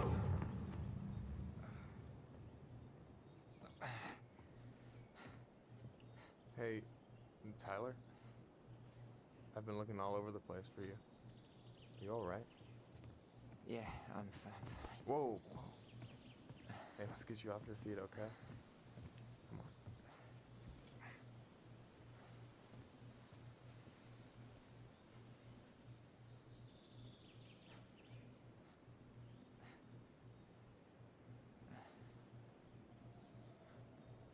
Thank you. Thank you. Ooh, boy, this Listen, is intense. If you want to be alone, I'll go. But if there's anything you need to get off your chest, I won't snitch. You saw Allison? How is she? Yeah. I went back to check on her this morning. She was in a pretty bad way. Whatever went on between you two, it wrecked her. Look, I don't want to drag you into this. Well, I'm already in it, and you look like hell, so... I just got a lot on my mind. Well, I know one thing that's good for that. Okay, so before we go on, if you're just joining us and you're not very familiar with the story, even if you watched previously on the Allison side of the morning from the beginning of chapter 3, Allison and Tyler, who's in the denim jacket, are twins. However, Tyler is a transgender male. So when they were little, they were identical twins, both female by birth. And when Tyler took the blame and was sent off to Fireweed rehabilitation during the juvenile, like juvie kind of phase, he transitioned after he became a young adult, a teenager. At some point, they didn't give an exact time frame, but he's currently on testosterone. He's in a binder, so his chest is being binded, and of course the testosterone's allowed for the facial hair. Now Michael is Allison's gay best friend, and what you may have missed in chapter 2 is that Michael and Tyler were kind of hitting it off, if you know what I mean. They're like, yeah. So, but Michael is aware of the transition that Tyler has gone through. But this side of it was kind of fun to play because it was adorable. It was heartwarming that one of the main characters of a story in a video game is a part of the LGBTQ community and is in the process of transitioning and talking about proper terminology like top surgery. They used a moment with Sam being someone in their old ways to use the proper terminology and to learn, which I thought was awesome. And I say that because I have one of my good friends, he has transitioned. Wonderful individual. All you have to do is have that open mind. Well, Sam said transvestite in one of the scenes in the previous chapters, and using dialogue, they didn't necessarily go off on him. And when he came back after that particular scene, he actually stated that he did the Google or something along that line and learned the proper terminology, which I thought was pretty awesome. Because I know I have struggled with it initially as far as being one-sided to an idea or to a thought process, and then of course learning, not necessarily to be accepting, but being open-minded to things, which then in turn allowed me to be accepting. But it was cool to see that character development in a video game on something that is pretty hot topic, especially nowadays. So I thought that was awesome. And then the fact that Michael being a gay male and Tyler being a transgender male, the connection that they showed or seemed to show in the previous chapters was, or previous chapter was pretty freaking awesome. So that just adds to the awesomeness that this game is, and with along with the storyline, how in depth they have gone to create this. So I just, sorry about that rant, but I just kind of wanted to fill that in, because this is, to me, this is awesome. Like, that they're hitting on topics in such a wonderful way. So yeah, I'll stop talking. As a wise man once said, fishing is the cure to the wounds of the heart.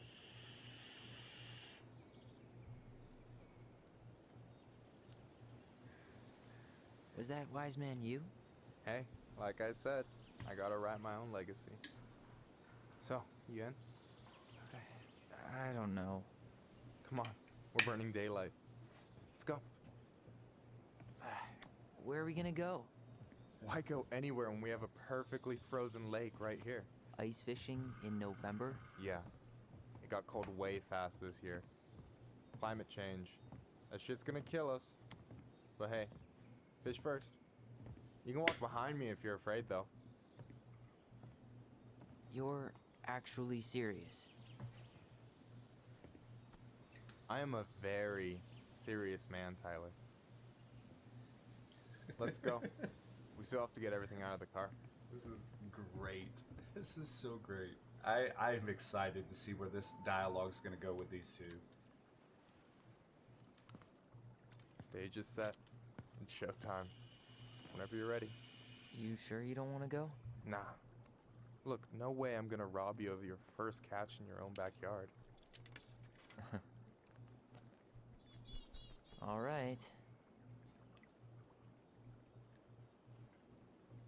Ooh, what's he catching? Fish or Michael's heart? Got everything you need, by the way? Yeah, I'm good. Man, I'm so gonna miss this. Miss what? Just hanging out and fishing, and you know, I'm not gonna have a lot of time after we move to Juneau with school and the JC and everything. Right. So did any of the people you came up with at Fireweed land in Juneau? Oh, I'm not sure. Once they left, I never really kept in touch. Really?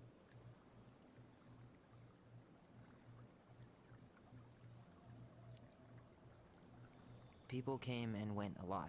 And besides, everyone moves on eventually, right? Not everyone. Not people who get so close they're like family. I already have a family. Well, there's a reason we think of families as trees. They keep on sprouting new branches. Oh, hey, I think I've got a bite.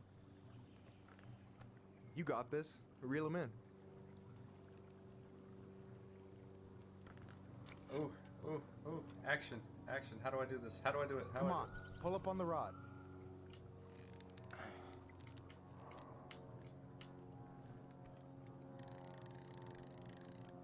No, give it a nice pull. I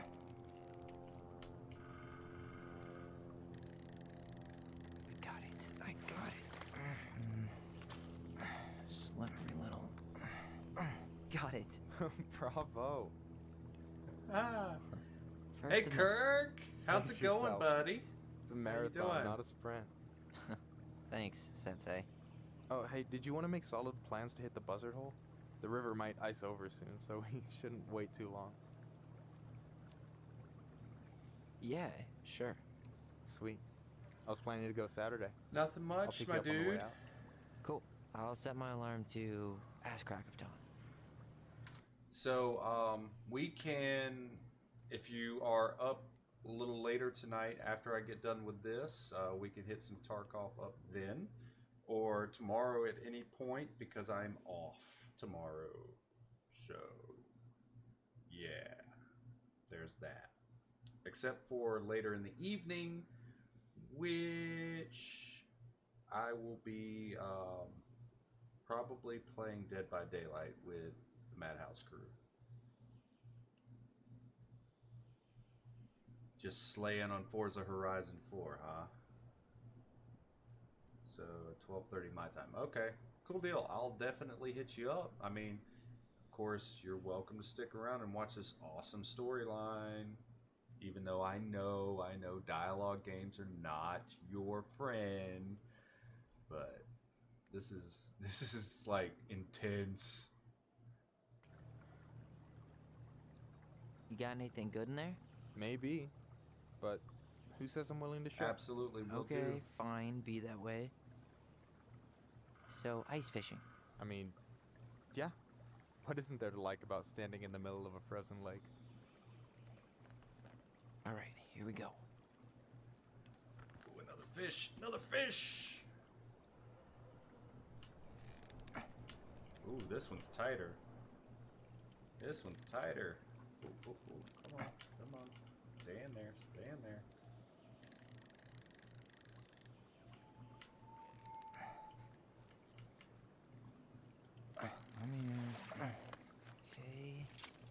Okay. How about them apples? Oh, nice job. So, you weren't all talk. Impressed? I only see 2 fish in my cooler. For now. Ooh, okay. You have this whole fancy bag just for ice fishing? You don't mix and match. Ever. Jeez, you don't mess around, do you? Told you earlier. I'm a very serious man. So, what are you gonna make with what we catch? Hey, you got me figured out. Slice of fresh fish, topped with garlic, pesto, walnuts, just a drop of olive oil. Pure perfection. As my partner in crime, you're entitled to a cut. Works for me, partner. These So, two. Oh my about god. last night. I don't know what Allison said, but from my side, well, I thought we were on the same page. Thank you, Kirk. I appreciate the But it alert. turns out we weren't. Hey, so don't tell her I told you, but last week your sister was almost unbearable. She was jumping up and down with excitement at you coming back. Really? You better believe it. Look, the last time you saw each other, you were kids. Just because things have changed doesn't mean you can't work it out. I know. It's probably my fault. All right, real quick. I gotta change my batteries in my vape. But what do y'all think? What is going on in y'all's heads right now? Like, this is pretty freaking awesome. Like, I am legit excited about this.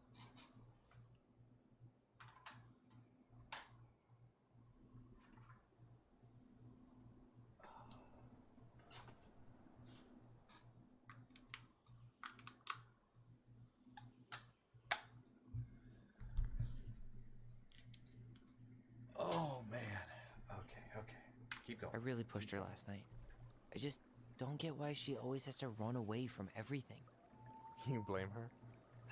Avoiding the problem doesn't make it go away. She's so fixated on selling the house. It's like she's trying to bury the past. All of it. Even the good parts. Look, I'm not picking sides here. Okay, but she's been Murder House Girl ever since it happened. Now she's got a chance to put it behind her and start fresh. Oh. Shit, I'd be pretty eager too. April, if you only saw the beginnings of this.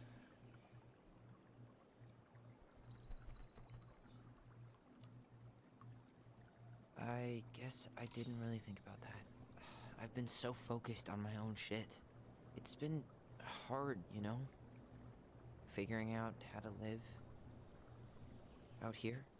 You mean outside of Fireweed? Yeah. When I first got there, all I could think about was getting out. It felt like a cage.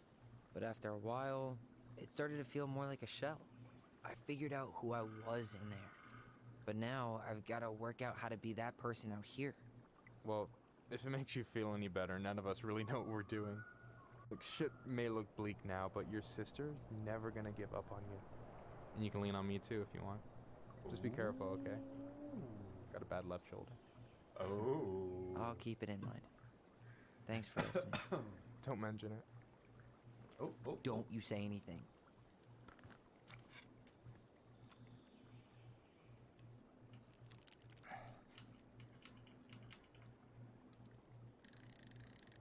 Let's see, 3 for 3.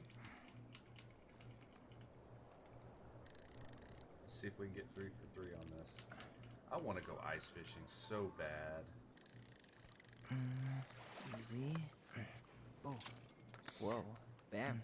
3 out of 3. Well played. I got nothing. That was clean. Huh. I'm a little disappointed. Fish all the fish.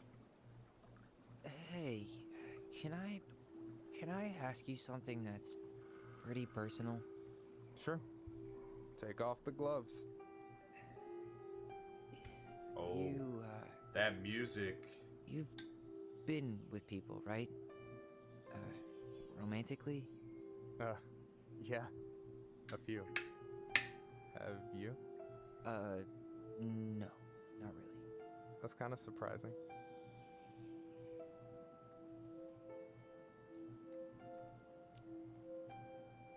I never really thought about it. It just wasn't a priority, I guess. I get it. You've had a lot on your plate. Yeah, definitely. You want my take on it? Sure. Heartbreak sucks. Look, I stopped listening to the entire indie folk genre just because I was dumped at a show once. But I put myself back out there just like everyone who's ever gotten their heart stomped on. Because when you meet someone who really sees you, you don't have to pretend anymore.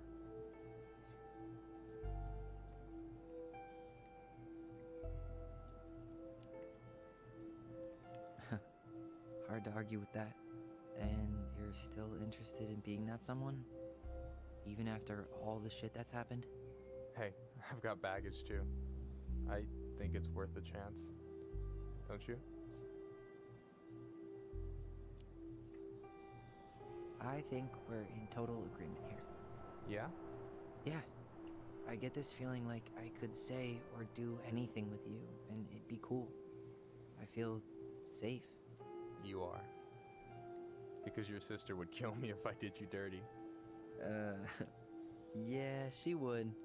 So, doesn't look like you're catching anything with that. You want me to show you how it's done? Go for it.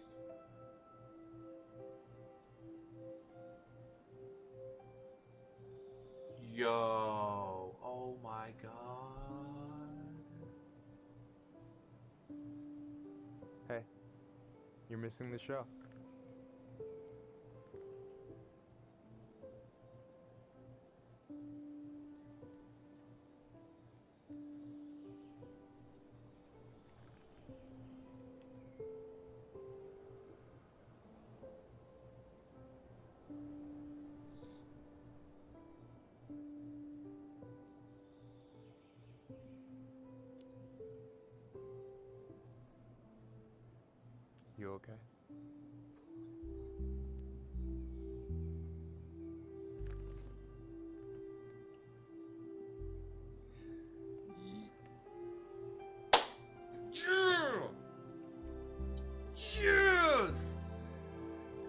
Let's get some hype in this motherfucker. Get it, boys. Get it. That's what's up. Yes. Get it, boys. What? Get it. Ah.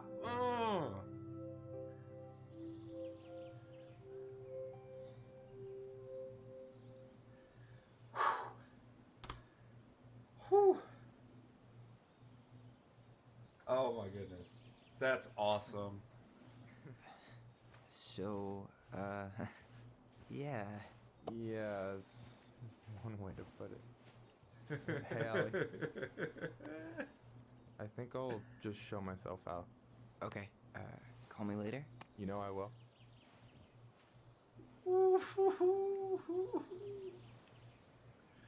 Oh.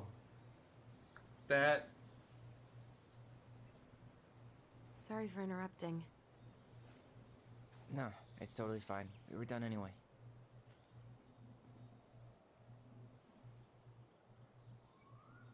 Catch anything?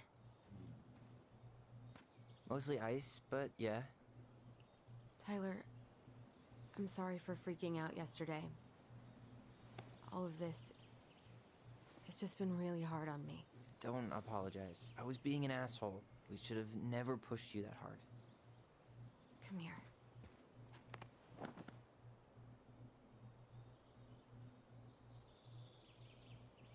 God, why did I miss you so much? It's only been a day. I've been told I have that effect on people. You dum-dum.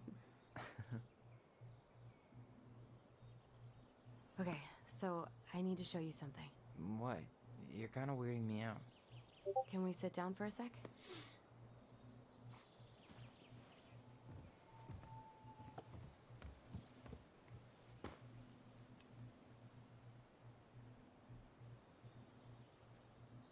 So, what is it? I was just at Sam's.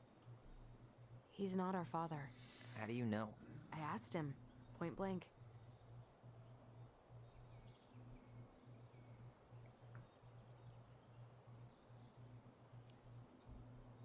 And you took his word for it? He was crazy in love with Marianne. Whoever set that fire was doing damage control. And Sam's nothing but damage. I guess he really doesn't have anything left to lose, does he? There's something else. Look at this. This was taken in 1992 when Marianne first moved to Delos Crossing. See that ladder? Sam told me the barn has a loft. He helped her build it. Apparently she never told anyone about it. And it's still there? As far as he knows, yeah. What do you think? Should we give it a shot? We've come this far. And a hidden loft? That's got secret shit written all over it. Let's go. Yo, peeps.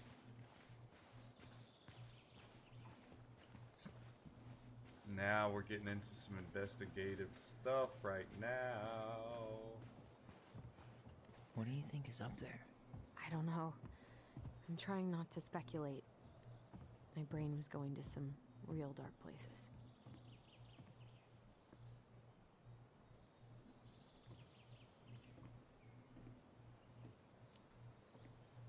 Don't worry. Whatever's up there, I'll protect you. We'll see how chivalrous you feel when you've got bats in that perfectly coiffed hair. Ooh.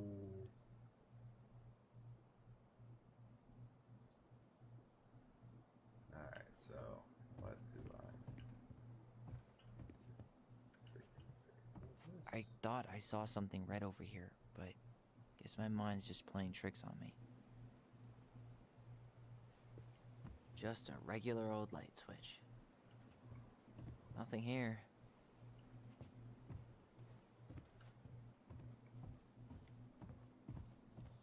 The handle should be behind this.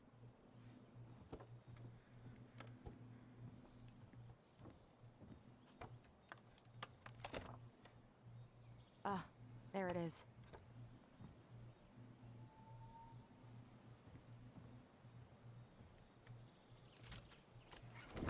It's opening up.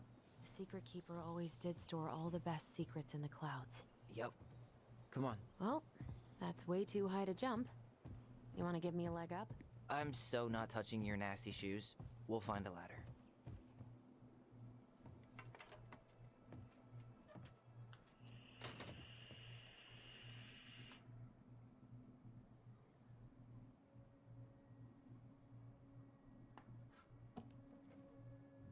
What the fuck is going on? Can you see anything? Nope. Nada.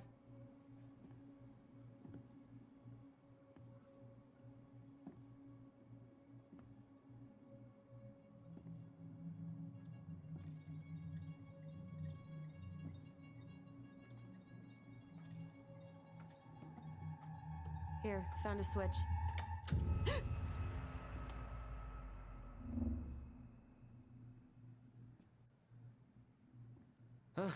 Holy shit. Well, that shaved a few years off my life.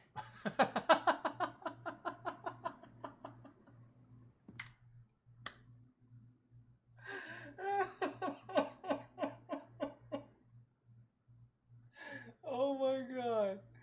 That was great. Dude, these writers are amazing. They are amazing. This is great. Oh my god. Whew, okay. Oh shit. Let's get back to this. This is all their freaking stories.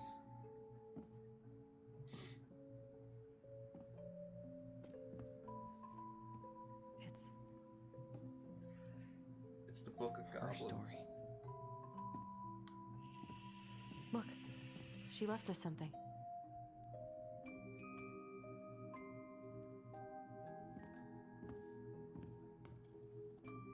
It's got a combination lock with letters. Do you think she hid the code somewhere in all this? Knowing Mary Ann, probably. Well, you want to do this? Yeah. Let's start here. Puzzle time! Puzzle time! Alright. So which story were we reading first? Let's look at this one. Recognize this? Yeah. It's from the story where the goblins tricked the Mad Hunter. It looks like it, but it's different, right? Can you check the book?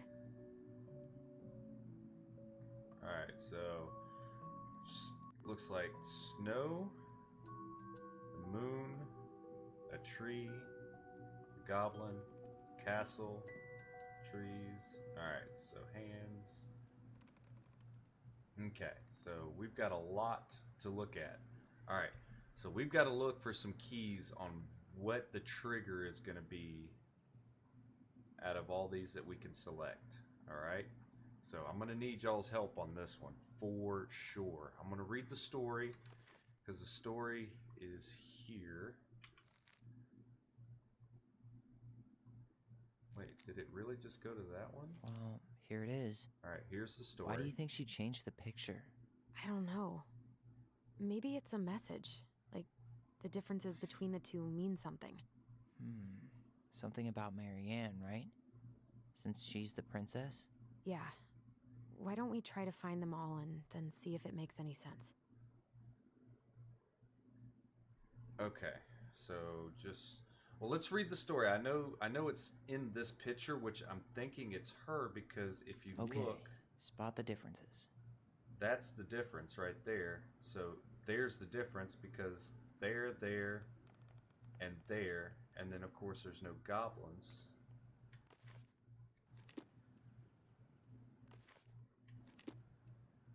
That's not really different. Smile's not different. The castle's different. The fact that she's down there instead of there is different. And the goblins. Because the snow and the moon are the same. Do you want to read the story? Or do you want me to read the story? What do y'all say? Do we read it? Or no?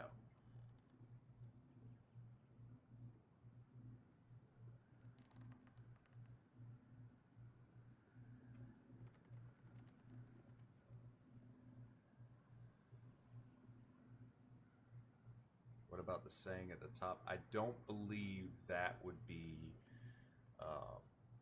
because that's just talking about here. Oh, very true. But see, once upon a time in a castle just beyond the ancient and deep forest, the Mad Hunter was punished by a golden lady. Oh, so yeah. Alright. It moves. Oh, some of these parts are buttons. The princess is running away from the Mad Hunter. Who was sent by the Gold Lady, according to the story. Do you think the Gold Lady could have been Marianne's mom? I mean, she always used to say she moved to the end of the world to get away from her family. Huh. Yeah, you're right. She ran away. Just like the princess is here. Huh. No goblins. Yeah. In the original, the goblins managed to save the princess from the Mad Hunter. So we saved Marianne from something, but not in this version? Why do you think she added that castle in the background? See the color of the flag? It could be her mother's castle. It looks like the princess is running away from it. So Marianne ran away from home, and she grew up kinda rich? It's not the same title, so I guess that counts as a difference? That's it. Whoa. What's in there? Pictures, letters, the Gold Lady. That was definitely her mom. So, did Marianne grow up kinda rich? Maybe. Would have been nice to have some of that. Oh, poor thing. Why would she keep an old drawing of a pet in here? Wow. My birdie Polly, I miss you forever. Wow, I don't think I've ever seen a picture of her that young. I think that's her mom in the background.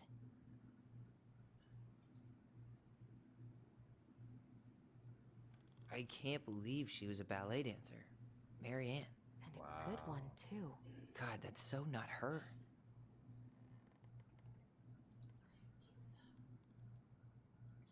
Did you know she studied engineering? No, but it looks like she changed her major to visual arts. I don't think she actually got it changed. The paper's not signed and it's all wrinkled, like someone tried to throw it away.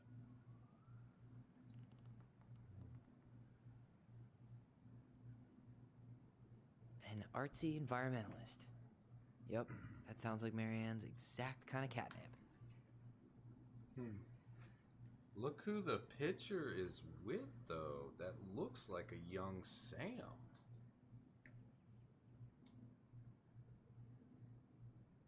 Oh, nope.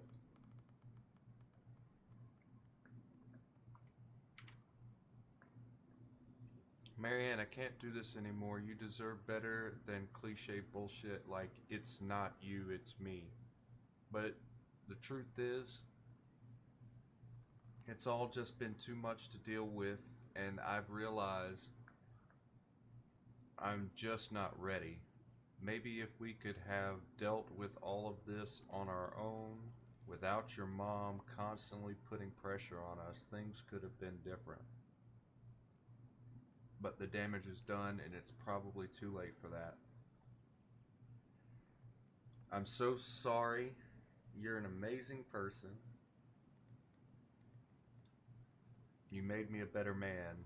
I hate myself for doing this, but I feel like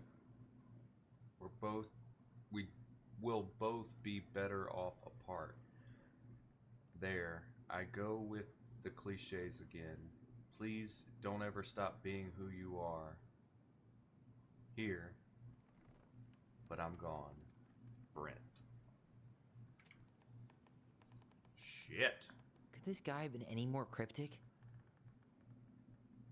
Wow. Tyler, see that little light? I think we need to solve this one next. Why are these pictures from the Book of Goblins here? I don't know.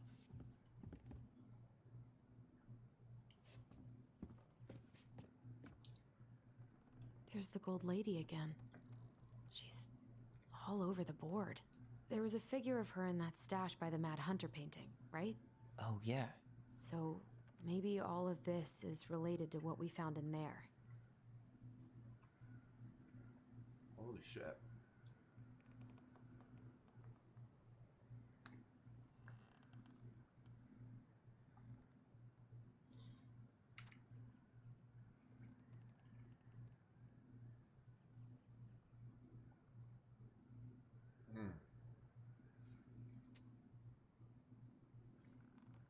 All right.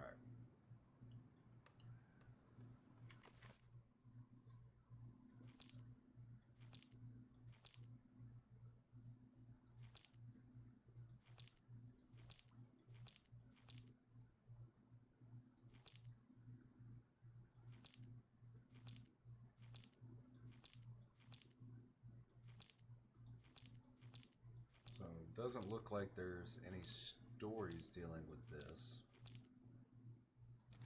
So, oh, wrong button. Let's check the collectible. The Gold Lady is the wise princess's cruel mother, who sent the Mad Hunter to drive the girl back to the palace. What?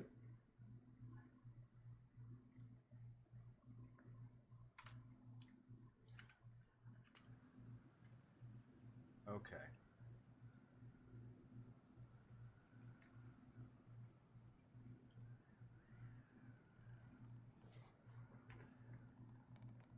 Okay. Hold on. I gotta put this pizza aside now.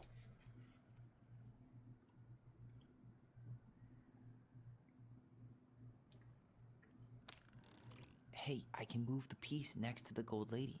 All these pictures. They look like images from Marianne's life before Delos, don't they? Well, some of them do anyway. Maybe that's it then. We need to figure out which ones are real?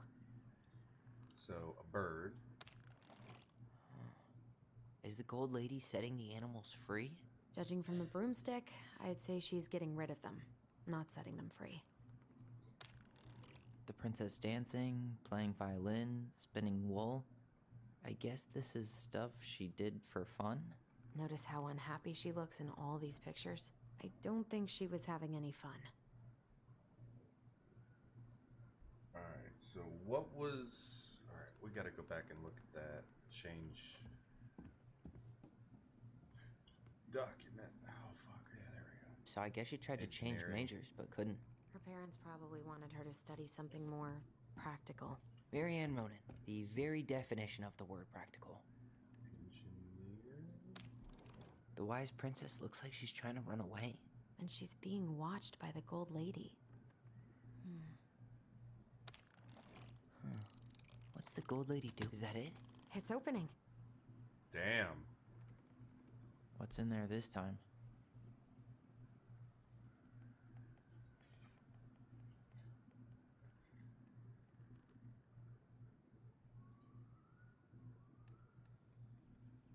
Is that Carol?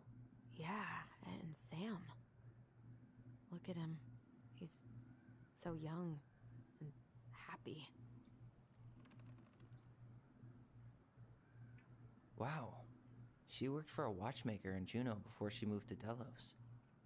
No wonder she was so handy.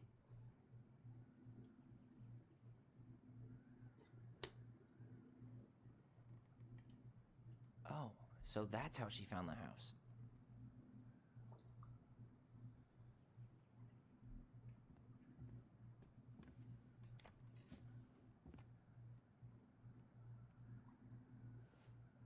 Holy shit. Salmonberry Park. Huh. Is that some kind of commune? Looks like it. So weird to imagine her living in a community like that. With, you know, other people. The weirdest part is how they all seem to love her. Where was prom queen Marianne when the whole town was turning on us?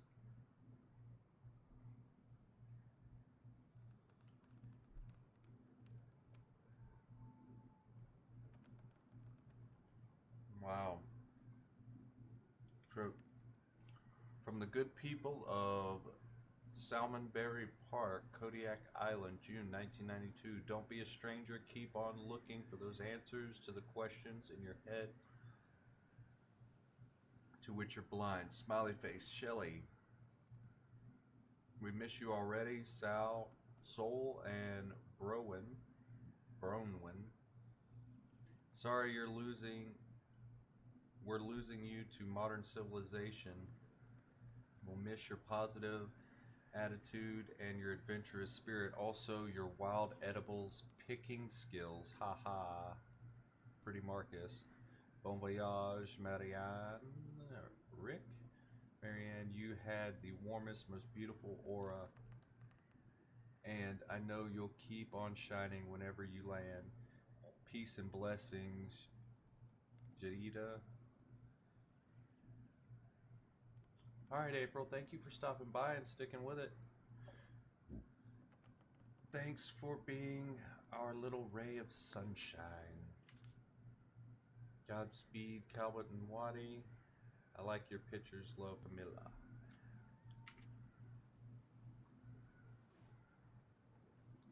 Wow. Sorry guys, I'm got a snack.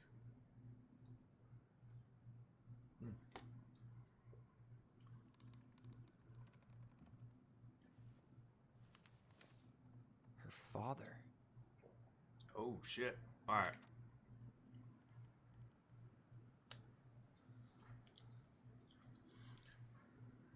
Let's see. May 17, 1996. Marianne, I hope this letter. Ha! I hope this letter finds you. But since you didn't leave any contact information, I will have to send it to your aunt and hope for the best. I am writing to inform you that your mother passed away last week. We just had her funeral reception. The house has been filled with people all day. Friends, family, colleagues, and church members. It's now 11 p.m. and I'm sitting alone in the kitchen table surrounded by dozens of trays of food, flowers, and sympathy cards. Your cousin 80 brought in a beautiful photo album full of our holiday pictures in La Conner. You're there in all of them, but you weren't here today.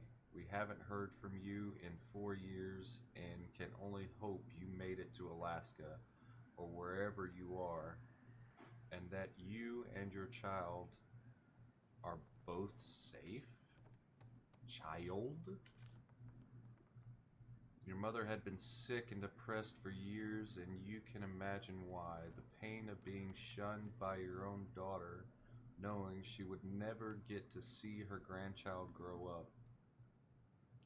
It spread through her body like cancer and consumed her completely. All this suffering simply because you ran away like a temperamental little girl instead of accepting her help when you got pregnant out of wedlock.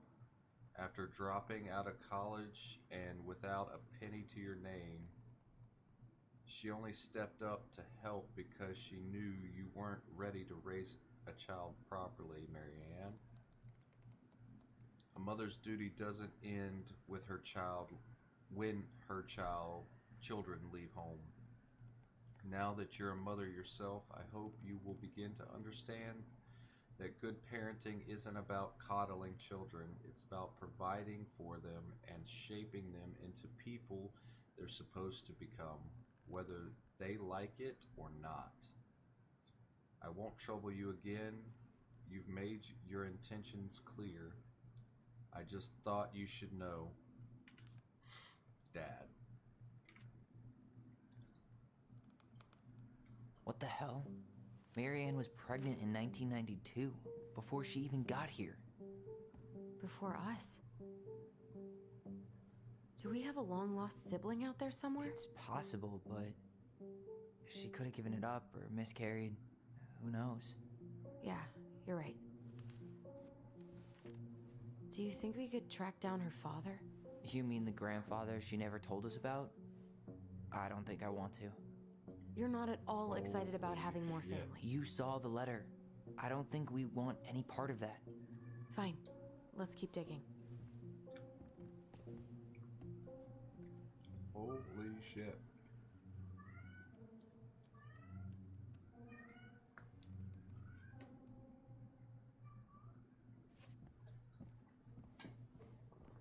just lit up, so I think we're supposed to try this one next.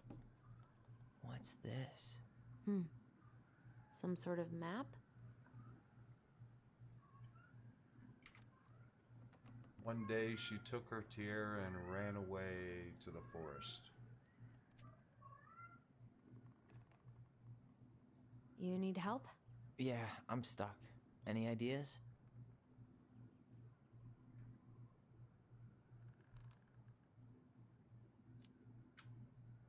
I'm trying to make sense of the castle in the bottom left corner. Well, it's like we were saying. The Gold Lady lived in one, so it probably represents Marianne's childhood home.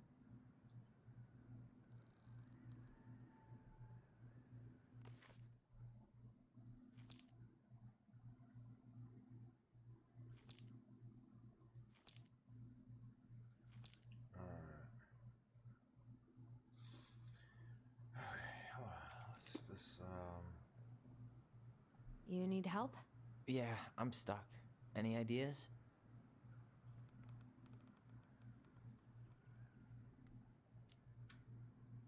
That's our house in the top right corner, isn't it? Yeah. Hold on. When did she buy the house again? Why don't we go back and check the dates? When the fuck are we supposed to know that?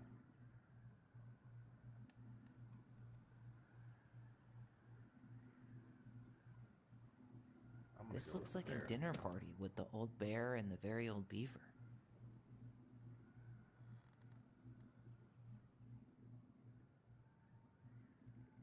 What's that plant thing on top? Oh, those are definitely salmonberry flowers. Hey, that degree in outdoor studies is paying off.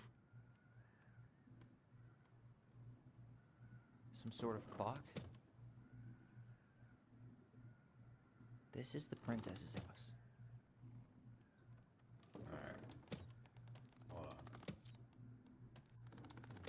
Okay, now I see what's going on. Alright, so we're gonna start down here. That's the Gold Lady's castle. We're gonna go here. What's that plant thing on top? Oh, those are definitely salmonberry flowers. Hey, that degree in Some sort of clock? This looks like a dinner party with the old bear and the very old beaver. This is the princess's. It seems like it's not doing anything. Maybe it's broken?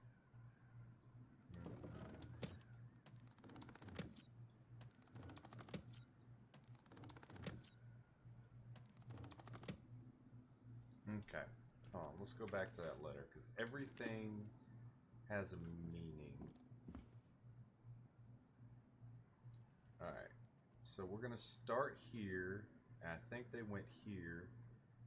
Wow. Then up She here. worked for a watchmaker in Juneau before she moved to Delos.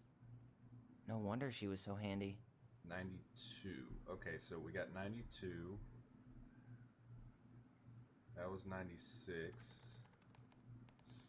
Is that Carol? Yeah, and Sam. Look at him. He's So that was probably young during that. happy. So we'll start here. I think here maybe? Was there a date on it? Salmonberry Park. June 92, okay. Is that some kind of commune? Looks like it. Wow.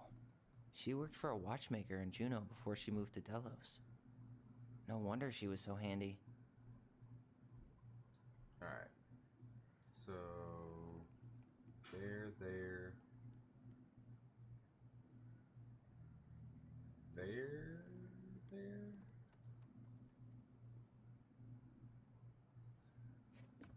Let's try this again. Okay. So go. That's here, the Gold Lady's castle. Here. What's that plant thing on top? Oh, those are definitely salmonberry flowers. Hey, that degree in outdoor studies is paying off. Shit, didn't mean to do that. Alright.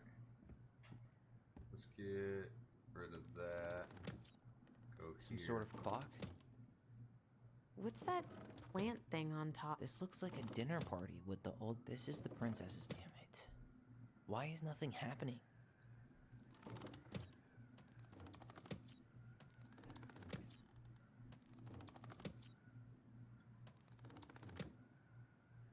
You need help? Yeah, I'm stuck. Any ideas? This one I'm actually stuck on. A clock. What do you think this is about? She had that watchmaking job in Juneau, right? So that was probably right before she moved to Delos. Okay, so there. That's the Gold Lady's castle. What's that plant thing on top? Some sort of clock? This looks like a dinner party with the old This is the princess's. Come on.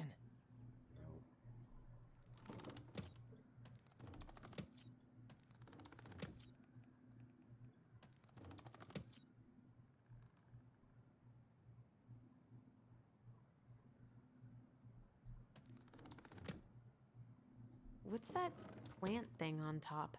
Oh, those are definitely salmonberry. Some sort of clock? This looks like a dinner party with the old This is the princess's house. That's the Gold Lady. Come on.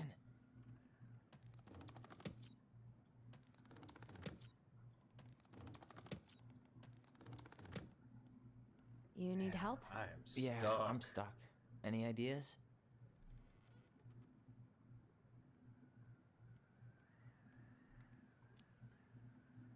That's our house in the top right corner, isn't it? Yeah. Hold on. When did she buy the house again? Why don't we go back and check the dates? Okay, so most everything was 92, so maybe. This looks like a dinner party with the old bear and the What's that plant thing on top? Oh, those are definitely salmonberry flowers. Hey, that degree in outdoor studies is paying off.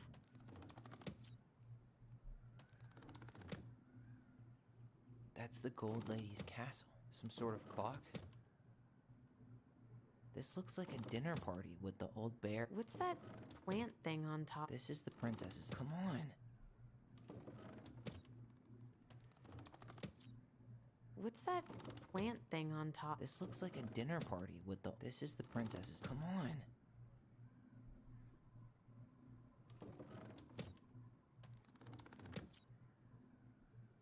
I'm stuck, y'all. Alright. Let's look at the time of events, see if we can figure this out again. Alright. So, that's 96, so that's one of the last things. That's the house. Alright. Bought the house in 92. When was this dated again? Oh, fuck. It glitched on me.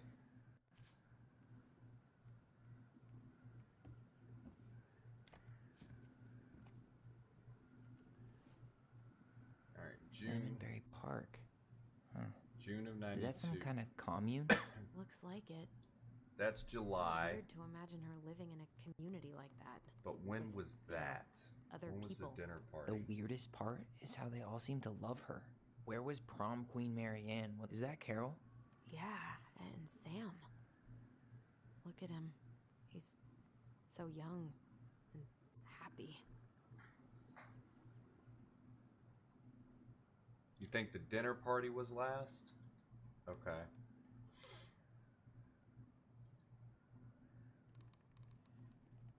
Alright, so we'll go clock. Some sort of clock? What's that plant thing on top? Oh, this is the princess's house. That's the Gold Lady's castle. This looks like a dinner. Come on.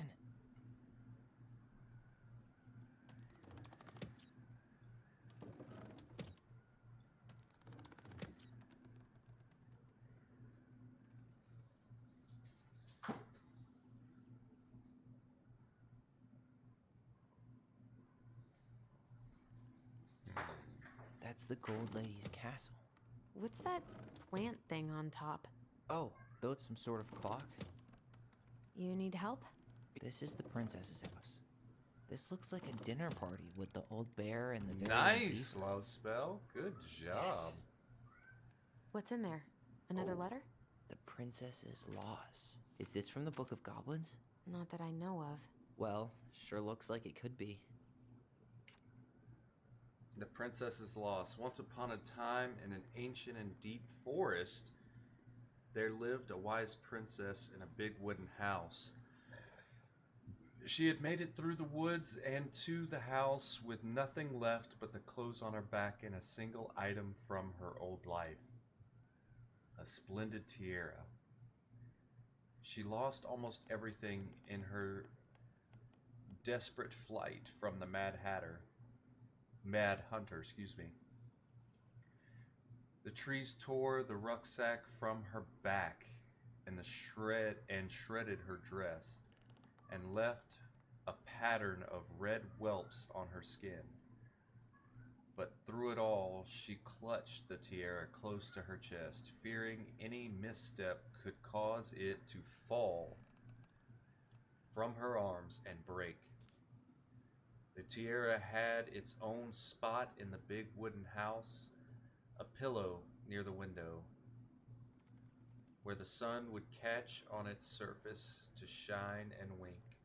The princess could stare for hours at the tiara, marveling in its beauty and running her thumb down its curves. Every morning she would wake and she would tend to it, polishing its every surface to be sure it shone as brightly as it possibly could. Then she would pluck it up, place it upon her head, and walk the woods, feeling somehow more complete. Because what, after all, was a princess without her crown? Every night she would place it upon its pillow, give it a quick kiss, and go to bed. On her way, she would pause and glance back to be sure it was still there. She hated to be separated from it, but she knew it was safest on the pillow while she slept. I think that is actually the child. And that was how the princess lost her most precious treasure and her title.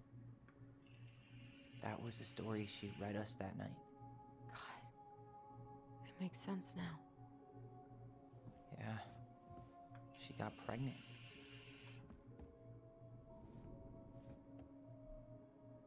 And she ran away to start a new life.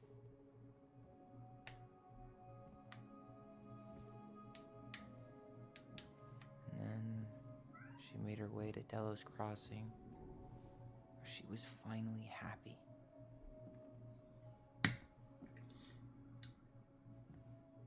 But then the baby died.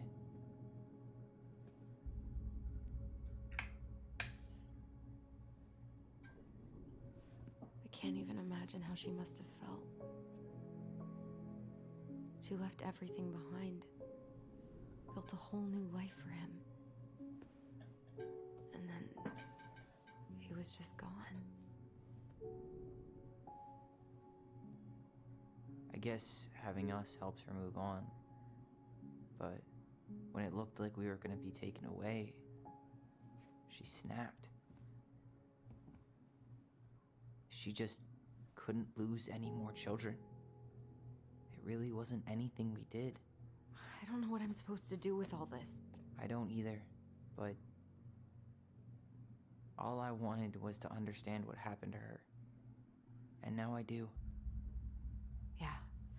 But we still haven't seen what's in that chest.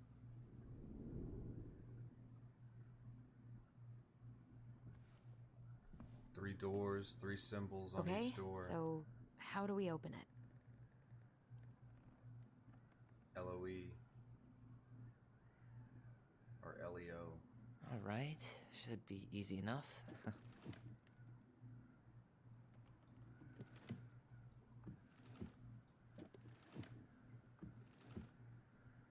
Leo. Yes.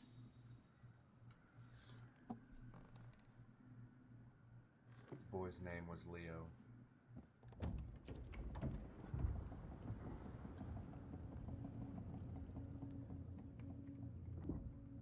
Whoa. Did it just get darker in here?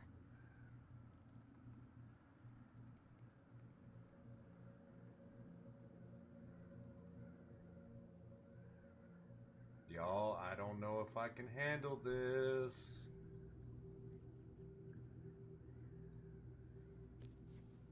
Ollie. She noticed. I was her son. Dear Allison and Ollie, we write stories to understand and be understood. But what good is a story without a first act? I'm sorry I kept mine from you for so long. All my love, goblins.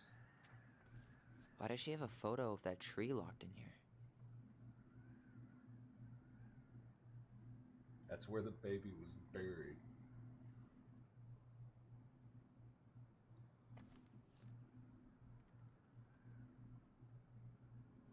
Is that Leo Ronan.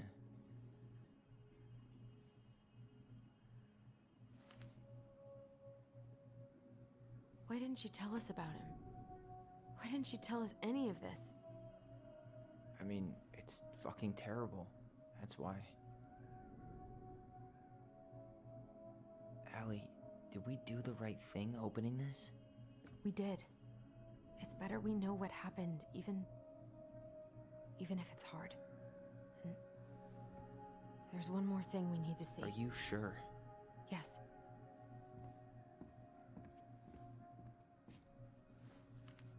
Come on, let's go to the dock. It's time to finish this.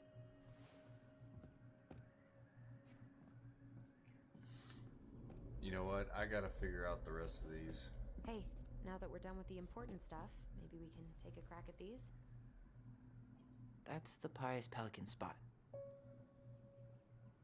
Crafty goblins go here. Moonhag's gotta be imprisoned in her lake.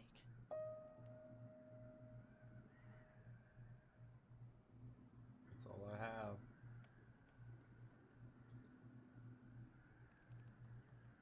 The old bear's gifts for the princess. I'm totally blanking on that story. What did he give her again? Why don't we open up the book and check? Alright. The Bear and the Princess.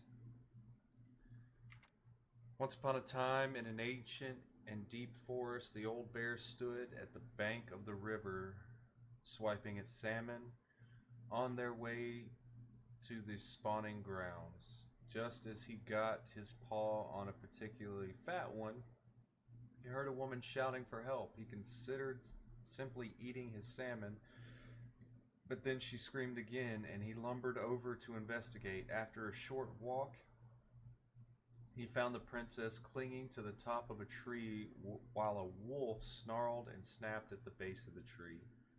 Old Bear would normally not get in the middle of such a situation. After all, as a fellow predator, he understood a wolf's need to hunt. But when he saw the princess, he was struck by her beauty, and he knew he had to help. With a great roar, the bear heaved onto his hind legs, rising to his full height. The bear snapped and snarled in his direction, but the bear roared again, and the wolf took off into the trees, tail between his legs. The old bear fell back down onto all fours and stared up at the princess. She regarded him fearfully. "You can come down," he said. "How do I know you didn't save me just so you could eat me yourself?" asked the princess. "I suppose this is a fair question," admitted the old bear, "but I promise I won't eat you." The princess had no reason to trust the old bear except that he had kind eyes, and she slowly made her way down the tree. When she reached the ground, the bear only watched her, and so she supposed she was not going to be eaten today. Thank you, she told the old bear. Of course, he said. Can I walk with you back to your home? Of course, said the princess. And so the princess and the old bear walked together through the forest back to the big wooden house. After that day, the princess would occasionally find gifts from the bear. A fresh caught salmon, a handful of ripe berries, a newly bloomed bluebell. One spring, when a sudden thaw flooded the path of the princess's home, the old bear was there, and she rode his back across the river. The old bear began to think that the princess should be his mate. After all, she had no mate, and she needed one. And he could keep her warm and provide her a much more suitable den, and catch fish for her and protect her from the wolves. She, in turn, would brush out his fur and pick berries without smushing half of them, and scratch that one part of his back he couldn't reach. And with how she took care of the goblins, she would be an excellent mother to his cubs. One day the old bear came with a ring of spruce and asked the princess to be his bride. I'm sorry, said the princess. You are a very good friend, and I appreciate all you've done for me, but I cannot marry you. You're a bear. I'm a princess. It would never work. The old bear was crushed. Can we still be friends, he asked. We will always be friends, said the princess, but I will never marry you. The old bear and the princess carried on their friendship, and after 1 year he tried again to ask her to be his bride. But once again she refused. This happened 1 year later, and 1 year after that, and then finally the princess said, Old bear, you are my dear friend, and I appreciate all you have done for me, but I would sooner you have left me to the wolves than marry you, and that is how it will always be. I have my hands full with the 2 goblins who live under my house, and they are all I need. That wounded the old bear deeply, but it was finally enough to stop his proposals. They remained friends, and he continued to give her gifts of fresh salmon and ripe berries and newly bloomed bluebells. But the old bear never again asked the princess to be his bride, such as he might have wanted to. And that is how Princess befriended the old bear and how she refused him. Holy shit. Alright, so salmon, berries, and bluebell.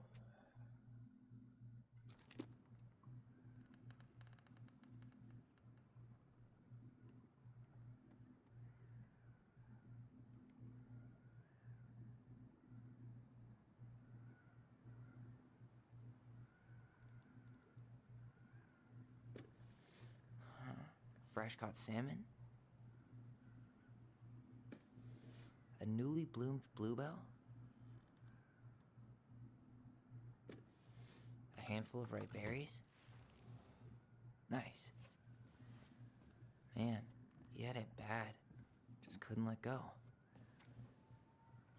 Sorry for the note under the door like a prison inmate. You okay? I stopped by and rang a couple of times this week, but you didn't answer. I could see the light in the hayloft, so I figured you were in, but didn't want to talk. I hope I didn't ruin everything. I know I probably came on kind of strong, but the thing is, I don't know how to talk to a woman like you. You are strong and kind, and you know so much. It's hard for me to know how to keep up. I guess all that went to my head, but I want you to know I got the message. And I'm gonna get out of your hair now, and there doesn't need to be any bad feelings. We can pass in the street and say hello or not. It's okay. P.S. I noticed your car was leaking, so I put some sealant in there. You might need to take it to the shop though. Let me know if you want me to come with you because sometimes these guys try to rip you off. If not, no big deal. Sam. Fuck.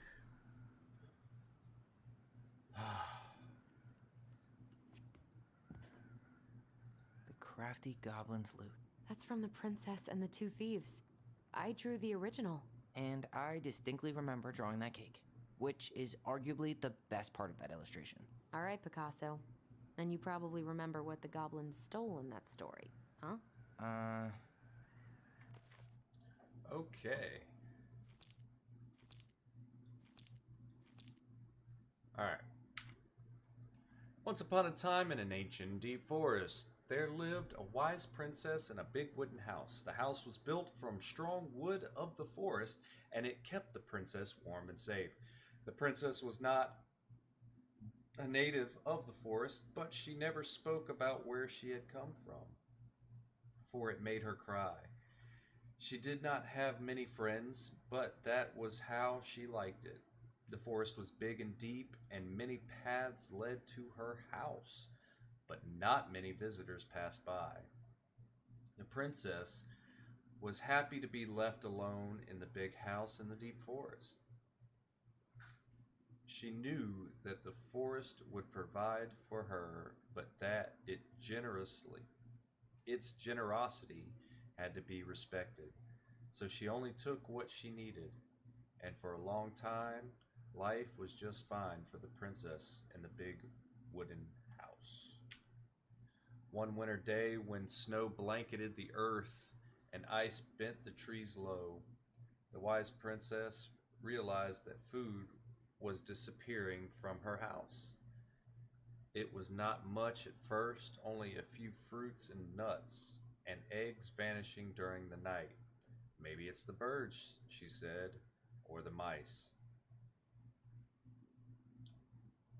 And for a time the princess was okay with losing some food, for the winter was long and little creatures needed to eat too. But then small items started to disappear as well. Spoons and plates, forks and knives, and blankets. It was as if every time she was in one part of the house, something disappeared in another room. That can't be the birds and mice, said the princess. I think I have a thief. So she went outside to look for traces in the snow and noises in the wind, but there was nothing to be found, nor to be heard. That's strange, said the princess. Maybe the thief is hiding inside the house. For many days she hunted, looking behind the curtains and under the bed, in the attic and the chimney, behind the poles and under the carpets, but she found nothing. And as she searched, food kept on disappearing night after night. I will make a cake, frowned the princess, a big cake, with every egg and fruit and nut I still have, so that I only have one thing to keep my eye on. She spent the whole day making the cake and using everything she had left. The cake she made was so big she could hardly carry it. If I manage to protect the cake, I will be able to survive the long winter, she said. So she added a lock to the oven, and she kept the big cake safe inside. But the next morning the lock had been opened and the cake had disappeared. At first the princess cried because the cake was the last of her food until the snow melted. But then she noticed two trails of tiny feet in the spilled flour, and she followed the tracks to a hidden hatch in the floorboards. This is how the princess realized that two tiny thieves were living under the wooden house right below her feet. Okay, so spoons and forks. What if they took some spoons? Maybe they took some of the princess's fruit? I'm pretty sure they stole some eggs. That's it. I always wondered where that drawing went. She said it was her favorite, and then one day it just disappeared. You are the best mom in the world. The prettiest princess. Oh. Yo, this is crazy. Alright, what's this one? The Very Old Beaver's Repair List. That's the story where the princess's house gets damaged by a storm and the animals help her fix it. Yeah. What did they do to fix it again? Alright, beaver. Right here. The beaver fixes the house. Once upon a time, in an ancient and deep forest, there lived a wise princess in a big wooden house. One night, a particularly violent storm shook the house. It shook the shingles off the roof and the planks in the wall.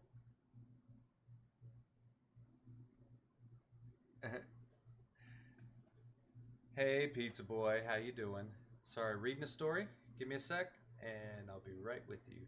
So one night, a particularly violent storm shook the house. It shook the shingles on the roof and the planks in the walls. It even shook the beams on which the house stood. Blowing the whole thing near to the ground, the princess hid in a closet, fearing the house would come down on her as she slept. In the morning, the house was still standing, but it was badly damaged. The storm had blown shingles off the roof, planks off the walls, and even bent a post on which the house stood. The first two things she could fix, but the last concerned her. What will I do? Despaired the wise princess. For though she knew many things, she did not know how to fix the big wooden house. So there was three things. The shingles came off and the planks off the walls, but the floor she could not fix. Just then the old bear came by to see if the princess had any trouble in the storm. When he found her nailing planks back into place, he said, "Stop, princess, let me do that for you. I'm happy to do it," said the princess. "But if you want to help with the roof, you may." When the pair were done with the roof and the walls, they examined the bent support post. "I could throw my body against it," said the old bear. "I am very large." He stretched up onto his hind legs, being sure the princess could appreciate how very large he was. Then charged straight at the post. He threw his body against it with an impressive thud. The impact moved the post, but too far, and it ended up bent in the other direction. The wise princess decided more precision was needed. She thought then the very old beaver, who kept an excellently crafted dam. Perhaps she can help. She went looking for the very old beaver and found the industrious animal hard at work slapping down mud on a part of her dam that had been blown apart in the storm. Most of the structure was unharmed because the beaver was very good at building things, and the princess knew she had come to the right place. "Beaver," she said, "my house is damaged in the storm. Would you help me fix it? I believe I could do that, yes," and said the very old beaver, and she paused at fixing her own den to follow the princess. The very old beaver examined the big wooden house and nodded. "It will be an easy fix," she said, and she set about riding the post with loud slaps of her tail. When she was done, the wise princess stroked the beaver's head. "Thank you, beaver," she said. The wind blew the shingles off the roof and the planks off the walls and even bent this post. Now, thanks to you, I still have a home. Think nothing of it, said the very old beaver, who returned to work on her own den once again. That winter the very old beaver grew ill, very ill. She was not able to fix her den nor to gather food. When the princess found out, she set about delivering meals to the beaver. She brought stews of corn and beans in baskets full of bark and twigs from the beaver's favorite aspen. One day the wise princess noticed that the beaver's den had begun to fall apart. She set about fixing it, and though she was not as talented as the very old beaver, the fix kept the creature warm and dry. Thank you, said the very old beaver. Of course, said the princess. You helped me when the storm blew my house nearly to the ground. Thanks to you, I still have a home, and I am happy to do the same. The princess continued to nurse the old beaver until the day she came to the dam, and the forest was still. No birds sang, no branches rustled, no small things skittered within the underbrush. Oh, said the princess, staring sadly at the dam, for she knew the old beaver had passed on. Goodbye, my friend. And that is how the very old beaver saved the big wooden house, and how the wise princess repaid her kindness. Fuck! Okay, so. She slapped the post with her tail to write it.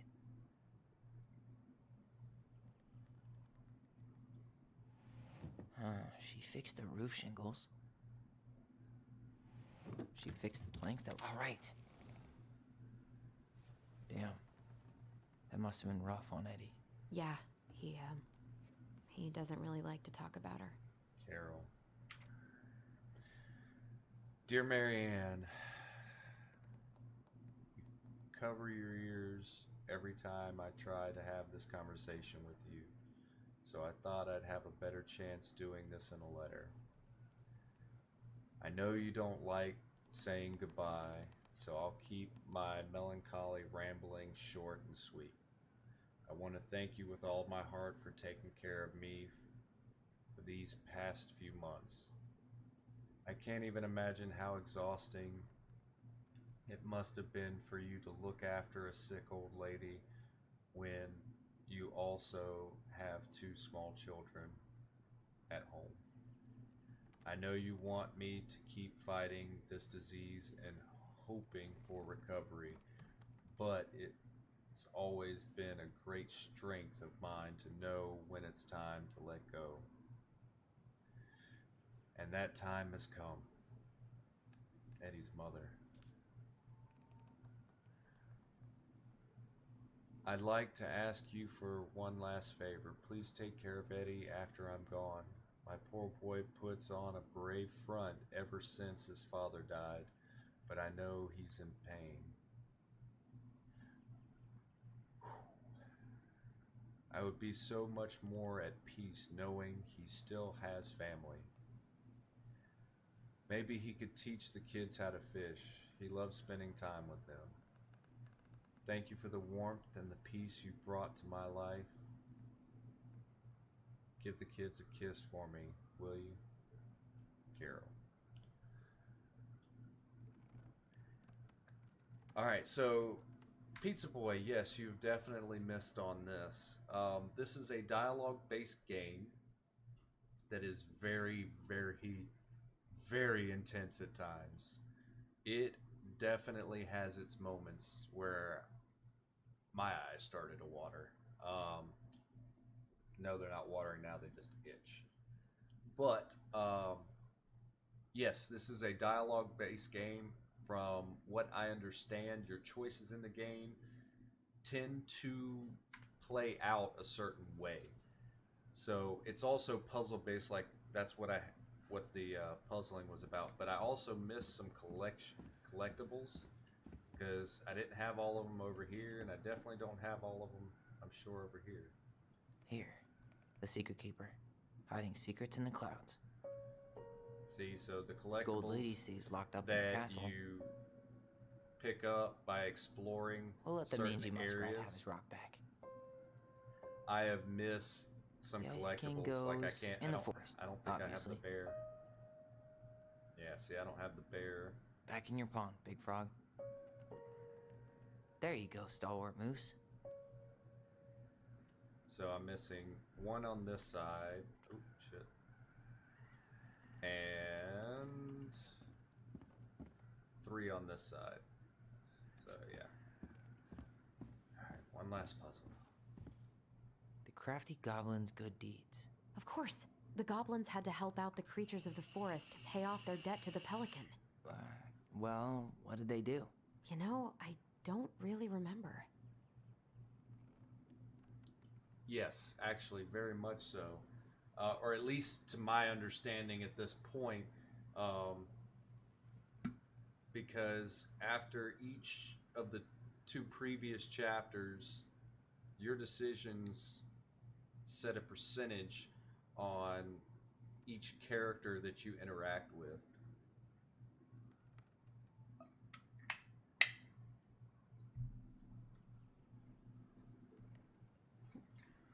Oh, what in the world?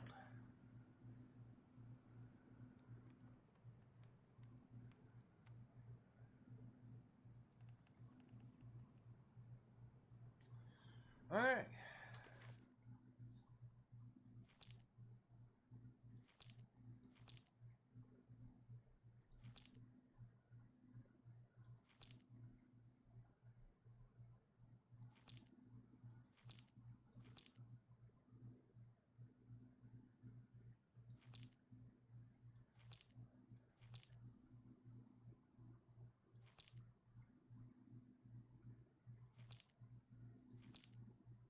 Okay, here we go. Here's the story. Pelican forgives the goblins. Once upon a time, in a deep and ancient forest, there lived a pair of crafty goblins in a cave below a big wooden house. They lived with a wise princess who shared as much food with them as she was able, but it was never quite enough. This left the goblins hungry, very hungry. Always hungry.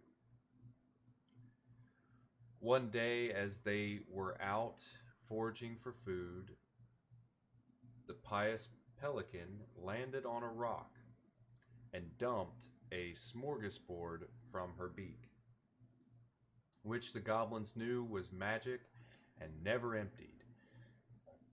Excuse me. There were king crabs in red, blue, gold, and scarlet, veiny blue shrimp, pink-shelled scallops, oblong brown clams, purple shiny urchins, and even one prickly red sea cucumber. The food just kept coming. They watched as the pelican ate one clam and then took a nap. Do you think she would mind if we took a little, just a little? Asked one goblin to the other. Her beak never empties. She won't possibly miss a couple of crabs, said the second, licking her lips. They were agreed, and so they crept over and filched some crabs and ran. The goblins scarfed the crab, but when they finished, they found that they were still hungry. She won't miss a handful of shrimp, said one of the goblins to the other. The goblins scarfed the shrimp, but when they finished, they found that they were still hungry. Maybe also a few scallops, said one goblin to another. The goblins scarfed the scallops, but when they were finished, they found that they were still hungry. So they went back for clams, and then the urchins, and finally the sea cucumber. Finally, they were not hungry, but there was also nothing left. Just then the pelican woke up. "What happened to my food?" she asked. "Oh, Pizza Boy, you have no idea. You need to go back and watch the VODs for the first 2 chapters." What happened to my food?" she asked. Unable to lie about it, the goblins confessed their crime. The pelican was dismayed, but she was a charitable-hearted bird, and she could tell the crafty goblins were growing little creatures. "Goblins," said the pious pelican, "I will share my food with you, but you must, in return, follow my example and be generous with others as I am with you. Take that to heart, and I will have considered your debt paid. But we have nothing to give," said the goblins. "You have your nimble hands and crafty brains, and your loving hearts.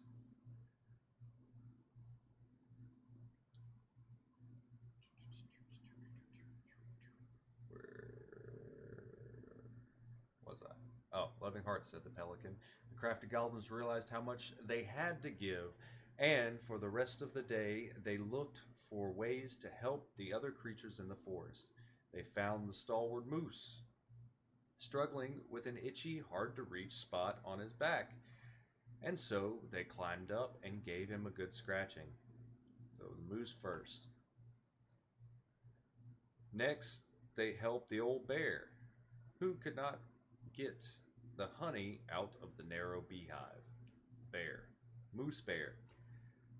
They climbed up to the top of a tree with the hive, and then they dropped it, cracking it open. Finally, they found the princess, crying over a loss she would not speak about. So they wrapped their little arms around her in a great big hug and stayed until she felt better.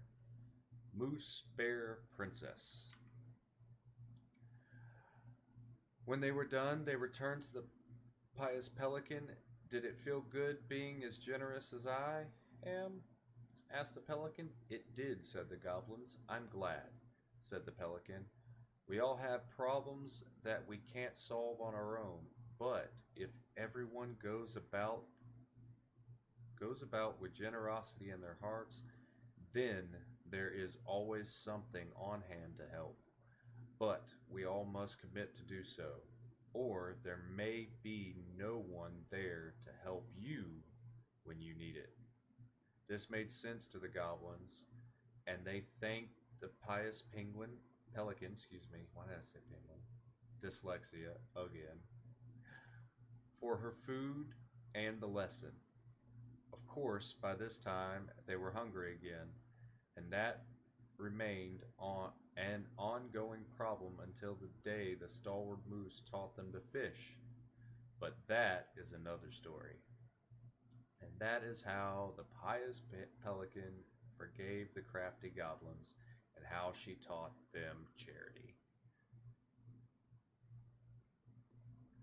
Alright, Pizza Boy, thank you for stopping by, my dude. I hope you are well, and I hope you had a good day. Alright, so they helped the moose. They gave the stalwart moose a good scratch on the back. The bear. They broke open the beehive for the bear. And then the hug. They hugged the princess when she was crying. Nailed it. Our lives would have been so different if their friendship hadn't gone to shit.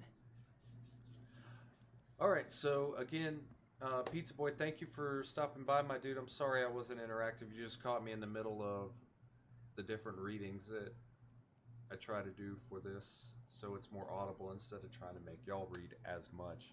But thank you again for stopping by and keeping me tabbed.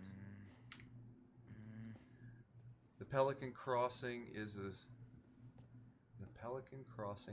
a specialty gift boutique located near the Old Shea Glacier, catering to Gastineau Channel tourists as well as Dello Crossing locals. We specialize in an assortment of high quality products from home. Okay, so this was just talking about their friendships.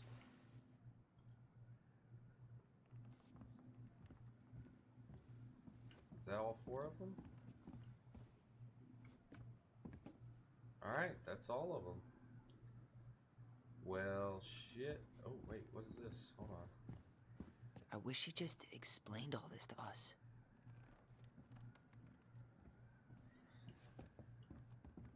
Alright. That's everything. That's all the crap, or all of the collectibles I currently have. Of course, it's obvious I'm going to have to go back and get the rest of these. Figure out what I am missing. You really want to go? You sure we've seen everything? I guess we could stay a little longer if you think there's more to find. I don't think there is, though.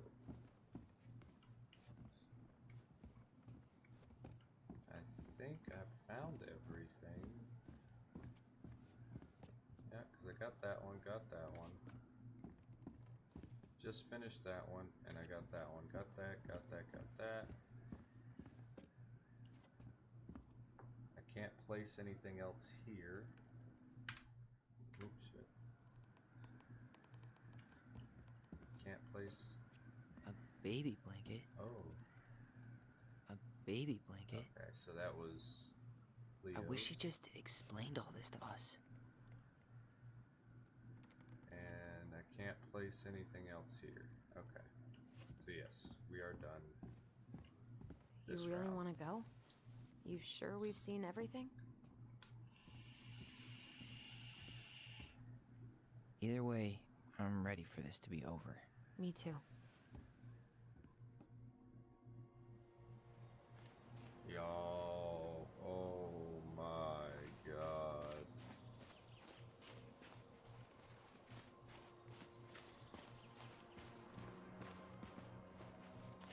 Hold on.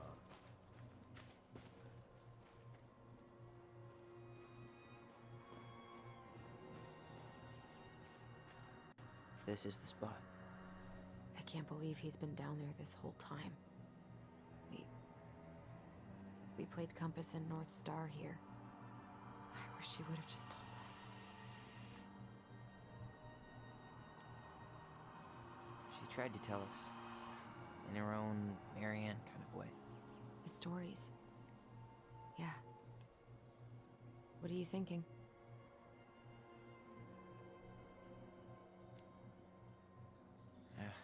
I don't know. I know I should feel sad or something, but I'm just kind of stunned. Poor Marianne. Come on. Let's keep going.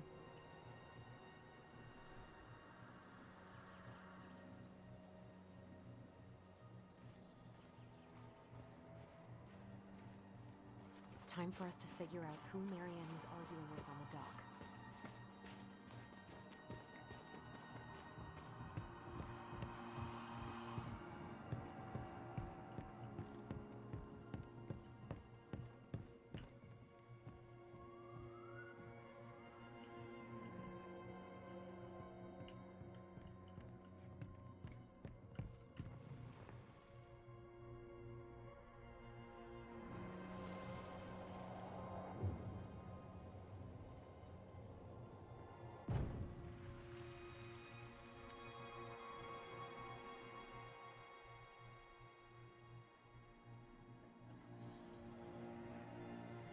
Almost.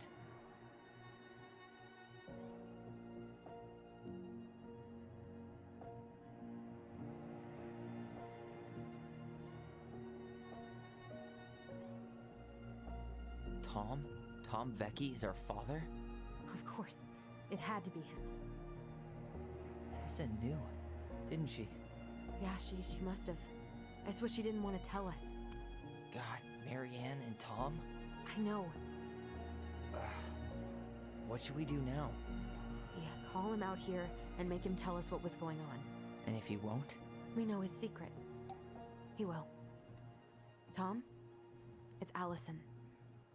We need to talk. We know it was you.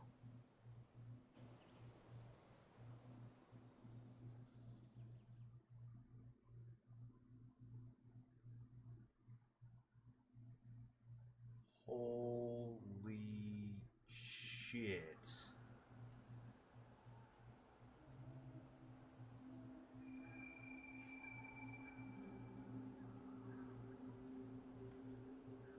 Yo.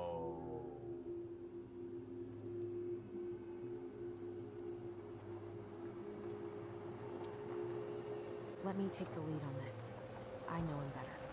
I thought I did, anyway. Sure. Whatever. As long as we get answers.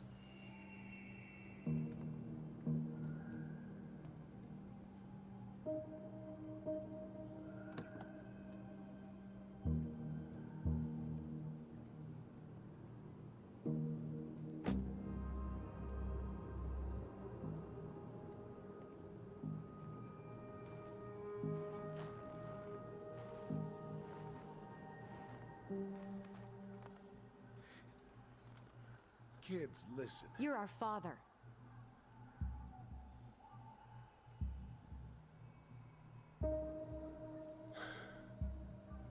Yes. You knew how bad it got out here. How little we had. Why didn't you help Marianne?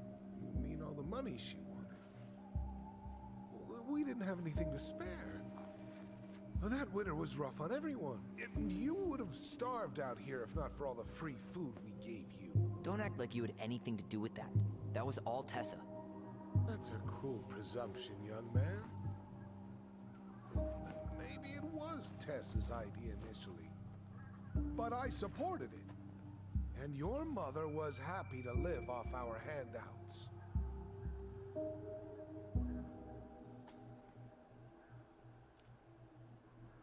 You tried to burn down our barn and knocked Tyler unconscious. I never meant to hurt anybody. You weren't supposed to be home. Doesn't excuse the fact that you didn't even stop to help. What do you want me to say? I panicked. I was terrified that this whole thing was gonna blow up in my face. I had to do something.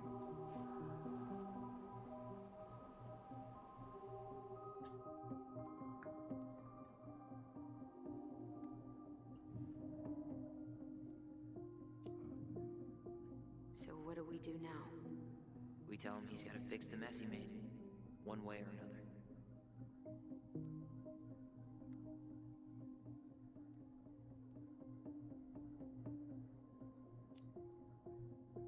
You were here that night. You saw Marianne and Tyler. Why didn't you help? I know it wasn't my best moment. But she threatened my life. So you just decided to let her drown? I didn't decide anything. Everything happened so fast, I panicked. And by the time I got to town, Brown was already on his way out. There was nothing else I could do.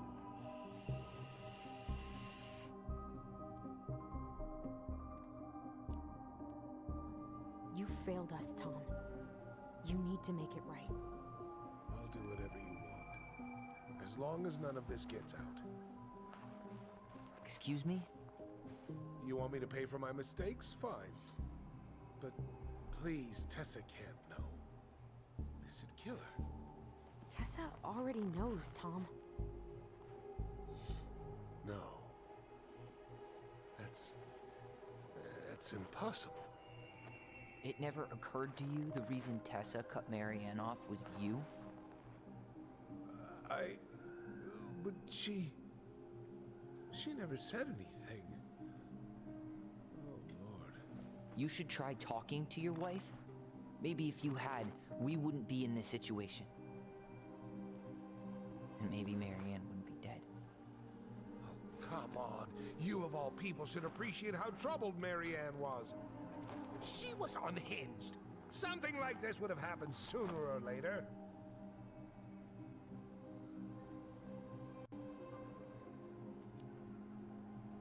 That was convenient for you, huh? You preyed on her because she was vulnerable. And you knew you could always blame it on crazy Marianne Ronan if you got caught. It was nothing like that. Nothing at all. Your mother was a very pretty woman. And she'd been so many places and done so many things. The way I always thought I would have. I got caught up. Love made me a fool. Look, I made mistakes. But this will not go any further than the three of us. Why? We know. Tessa knows. Marianne's dead. There's no point in hiding it anymore. He's afraid it'll tank his campaign. Am I wrong? Jesus, Tom. I've kept your secret all these years. I don't want to go spilling it. But I will if I have to. What? Yeah. Your little story about self-defense. I've never told anyone how Marianne really died. That night, I came out here because I was worried about your mother.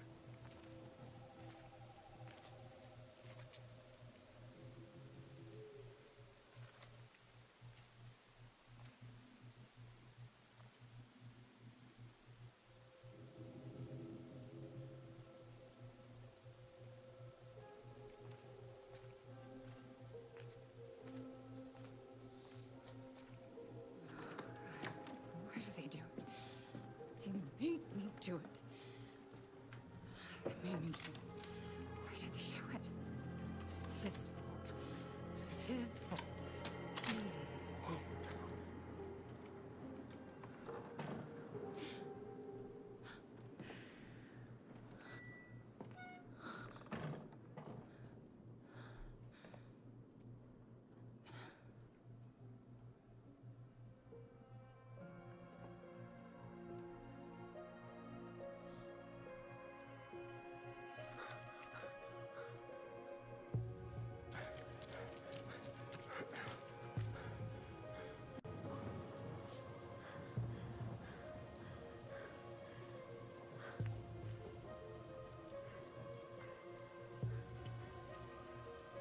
Mad Hunter.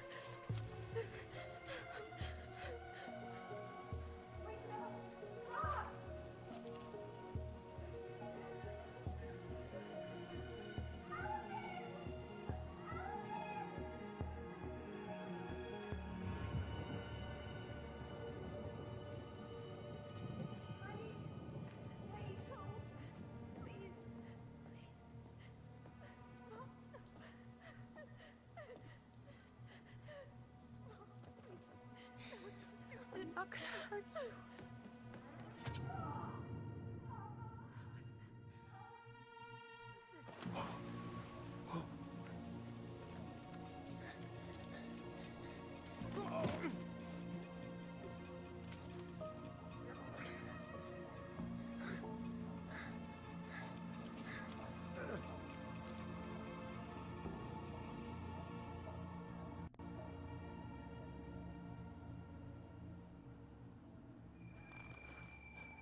No. No way. You're a fucking liar. I saw what I saw. Ugh! You're manipulating us just like you manipulated her. Tyler!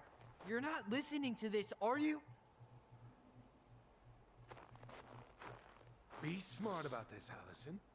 Are you sure you want this to get out? You've got way more here to lose than he does. His name will be all but cleared, but you'll be a killer. What will your uncle say? And Michael? Well, the whole town might turn on you. Don't touch her. Get it.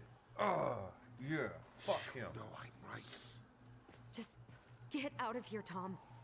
Tyler and I need to talk alone. Just please. Think twice before making any rash decisions. There are a whole lot of lives Fuck at stake that. I'm here. turning that motherfucker in because she's Leave already us the told fuck alone. Eddie. And never come back.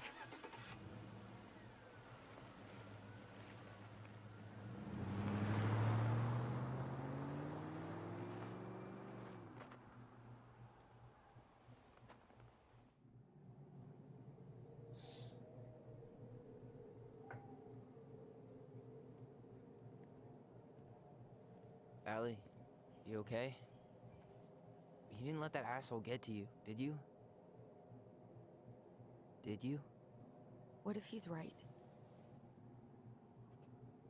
I've been having all these nightmares about that night, and they were a lot like how Tom said. And now, when I try to remember, that's all I can see. He's trying to mess with your head, and you're letting it work. No, it's more than that. Ever since we started digging, I haven't been able to shake this feeling like something's off. Something's off because he put this in your head. Don't let him get away with it. He might not be lying. We keep getting things mixed up. We remember totally different versions of the past. Those are just details. This isn't that. She was going to kill me. I'm not so sure anymore, Tyler.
She had a gun pointed at me.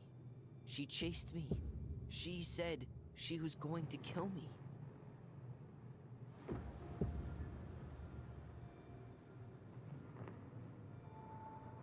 She threatened Tom with those exact same words, with the same gun, on the same pier.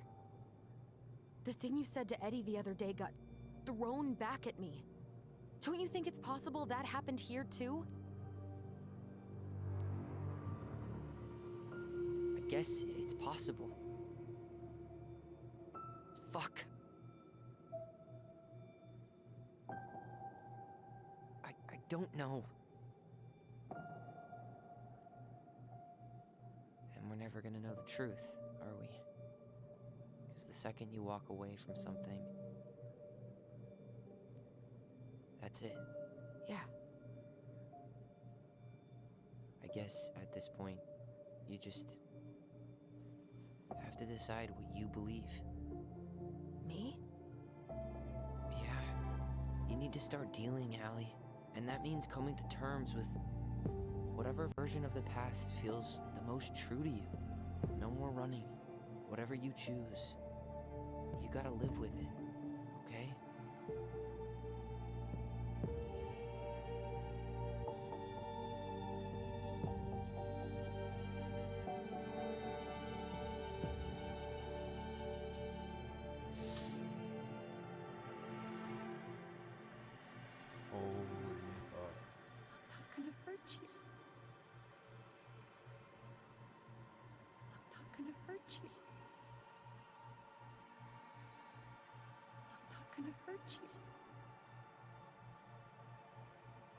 I'm going to kill you!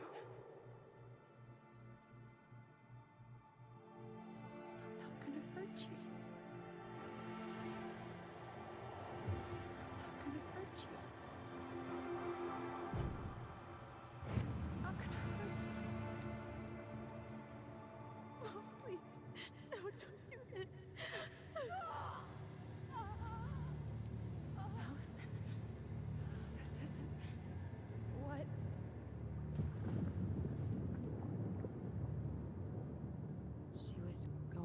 kill herself.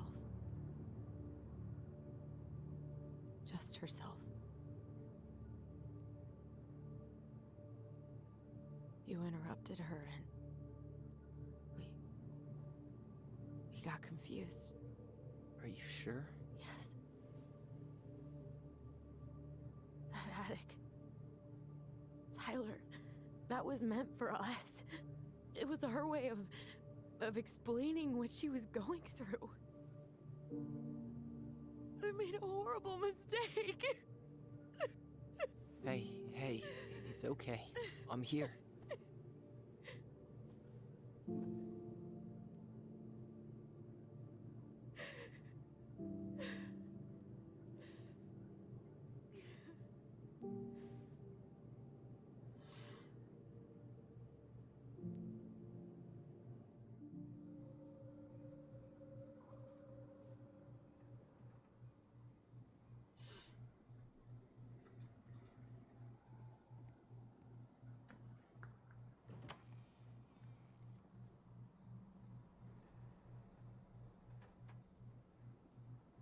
Hey, peep what I just found downstairs.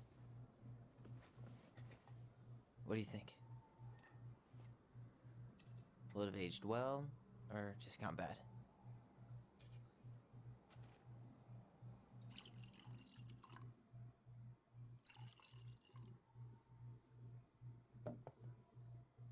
Where are you at right now? I just keep hearing her say she wasn't going to hurt you. Over and over. We were kids. We freaked out. You weren't equipped to deal with that shit. She was just talking to you. And I killed her. Stop.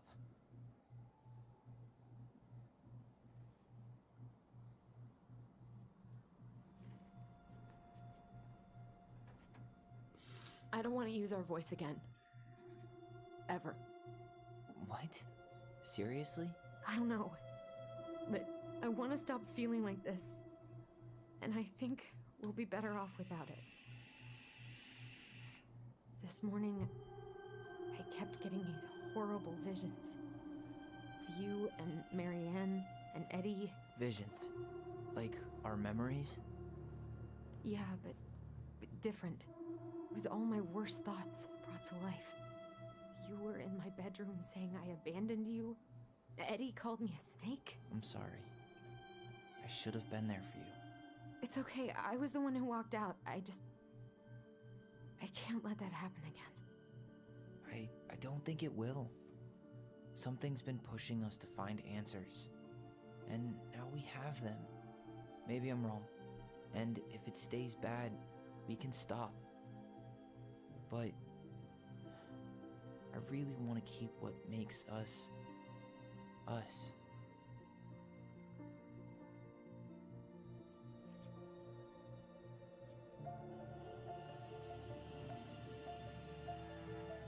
The Mad Hunter was forced to remain below the lake with the Moon Hag, but she did not kill him, because even reduced to just one hand, he was too useful a servant. Lo, he plotted What do you the day think? he would emerge. Brothers and sisters? To once again hunt the wise princess and earn back his left hand. Always. And that is the story of how the crafty goblins rescued the wise princess from the Mad Hunter.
my dear God.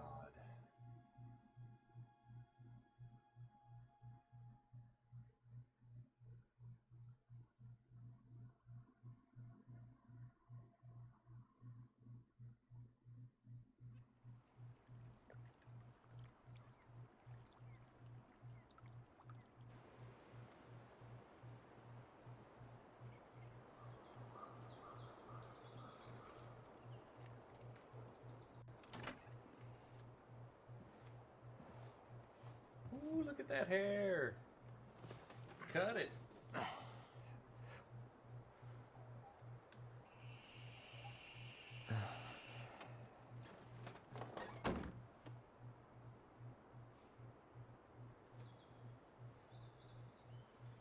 One last look. Good to go.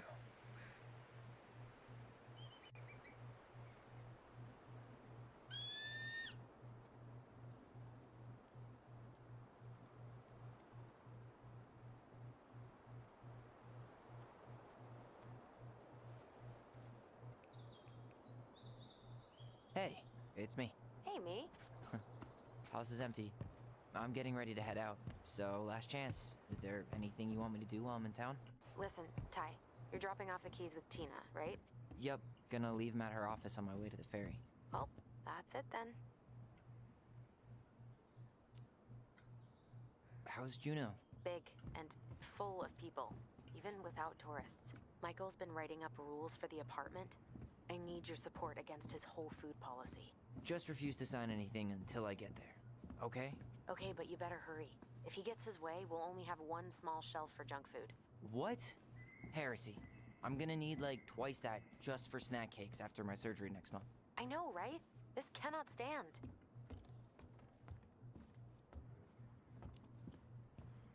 How are you? Good, actually. Really good. You? Same. You know, emptying the house really cleared my head out.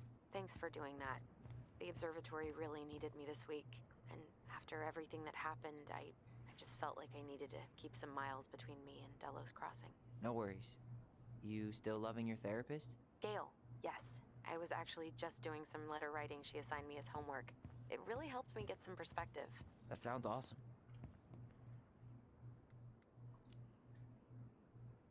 Did you see the article I sent you about Tom losing the election? Ah, yes. I saw your message right before derby practice, so I didn't have time to read it. But I did cackle at the headline. Did you picture Tom's face whenever you went in for a block? No, but that is a great idea. Anyways, I'm glad Tessa finally left his ass. Karma is a bitch. Okay, I'm gonna hang up now. See you tonight. Okay, I'm gonna take one last walk through the house and then head to the ferry. Drive safe. Pretty sure that's the only way possible in the old Allison mobile. Love you, Tyler. Love you.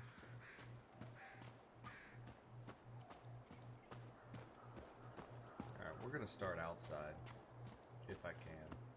Which it doesn't look like I can, so.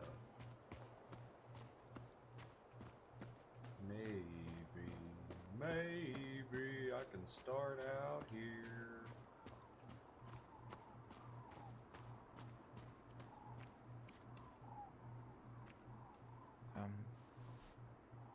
I'm sorry we're leaving you alone, huh?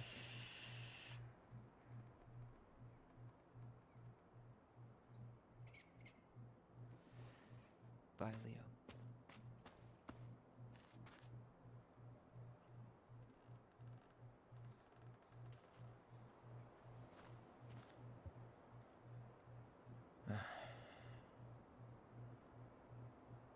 Everything okay, Ty?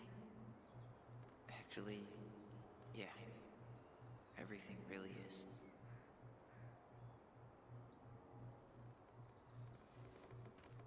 That's awesome. They use their voice.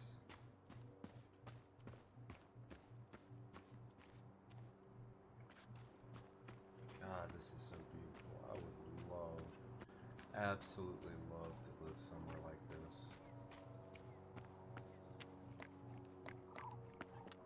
Even though the winters may be harsh. Dude, you hear that? That is coming from this game. That is ridiculous. Time to move on. And this landscape, oh my god, this is gorgeous.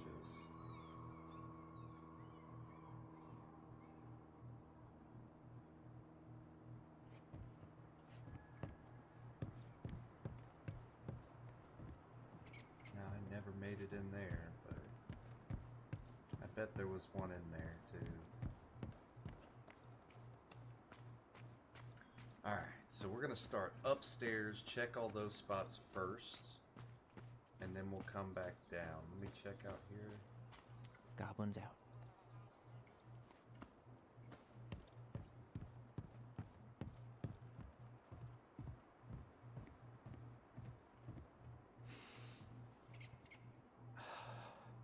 Gonna miss this. One more jog down memory lane, Mr. Ronan? Hey, I'm having a private moment with me, myself, and I here.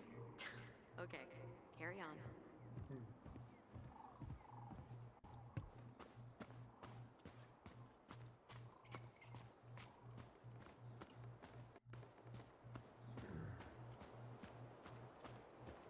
I hope the next goblin family bakes a lot of sand pies in this.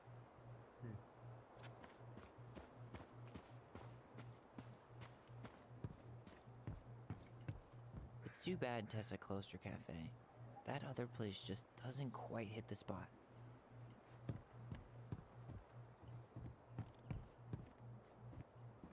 Alright, so we're gonna start. Sucks to suck, Thomas Anthony Fecky.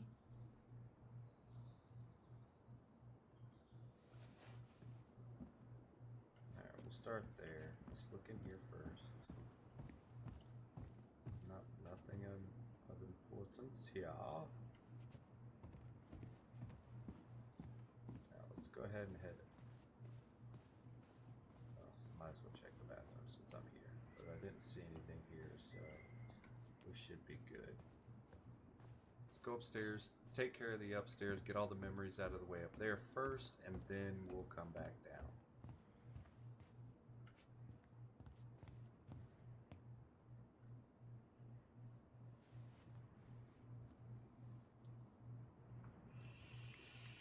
Upstairs.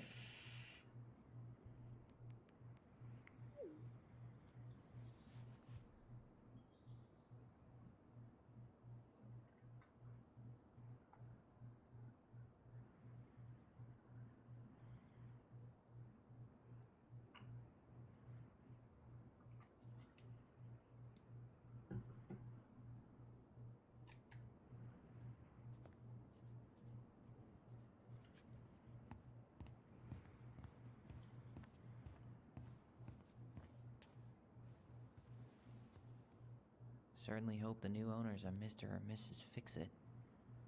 Hey, there's an airplane right there.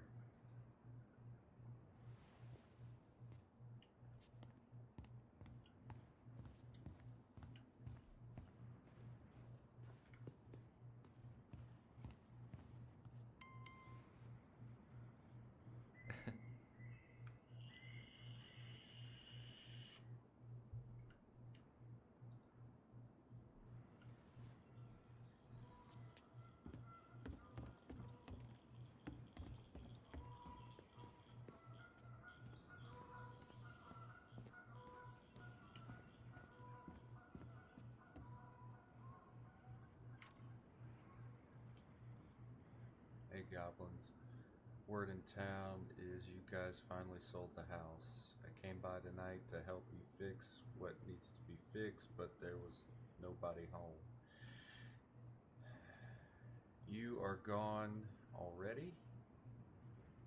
Things change so fast these days. Anyway, you know where to find me if you want me to fix things. If you're still in town, I mean. It means getting late. It's getting late, and I'm pretty tired. Oh, and I'm sorry for acting like a stupid ass I am. Everywhere I look, I think about what used to be. I've been trying to do better, but I think it might be too late for an old bear like me. Not sure if this will reach you. It's getting late. Call me if you're still around. Be safe, Sam. P.S. I wish it was as easy to fix everything as a boat.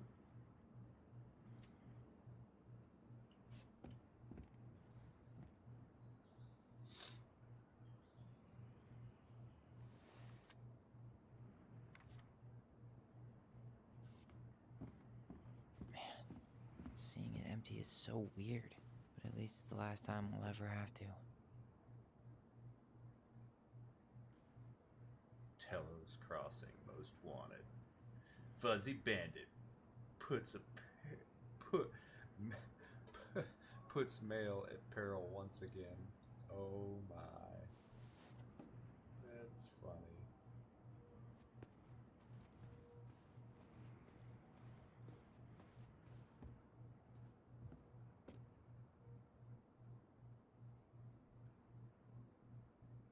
Must be a relief to finally be done with that place, no doubt. If traffic's not too bad, I should be back at our place around 4. Haha, traffic in Delos? Only if the mailbox bandit escaped. Hey, I'm making the biscuit you like. Damn, on my way. I'll probably take out some fire hydrants and stop signs. Don't die. I'll keep it warm. See you in a few. So cute! Oh my god! So cute. They are adorbs. How did he fit a fucking laptop in his back pocket? Like, what?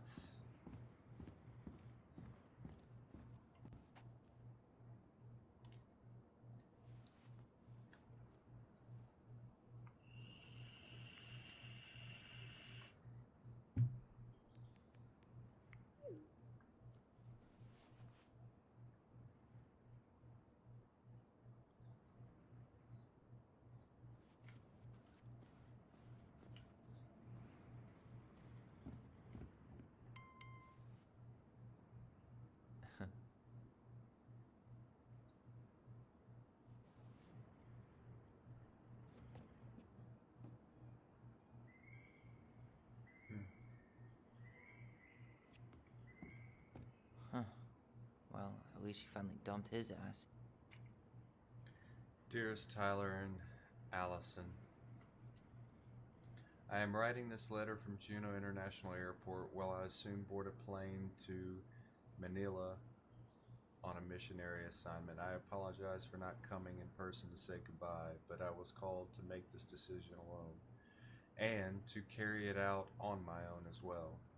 I am sure you understand that sometimes we must follow without question the prompting of the Spirit.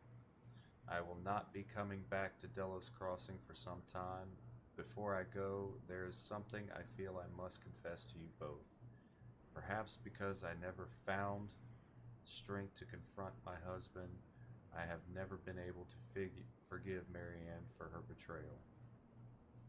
I truly did love you both like my own children, and I always tried to forgive your mother for her unapologetic lifestyle.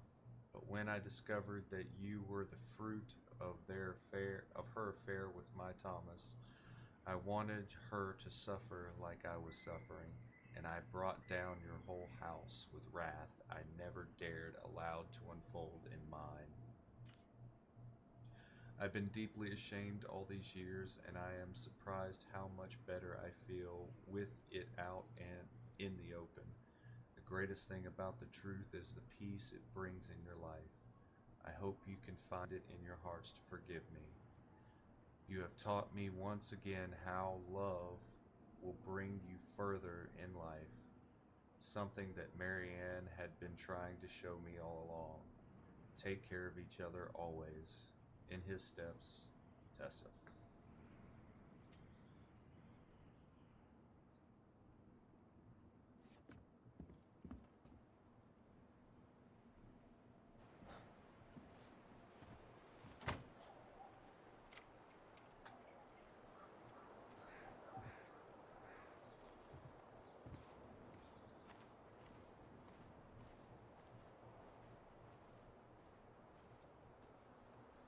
Well, this is goodbye for real, I guess.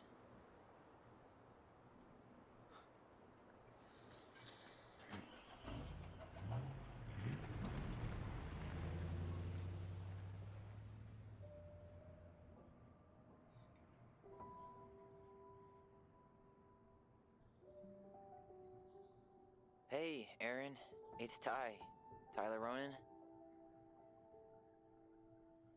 I thought I'd catch you on your break between sessions, but I guess you're going long with another rebel with too many causes.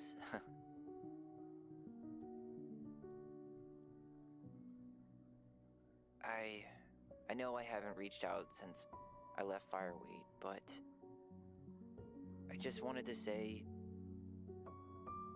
well, you were right about grief. About it going in circles. This morning, I was out on the porch staring at the fog, and my mother, she just tumbled right out of me. But it was okay. It actually felt good to remember.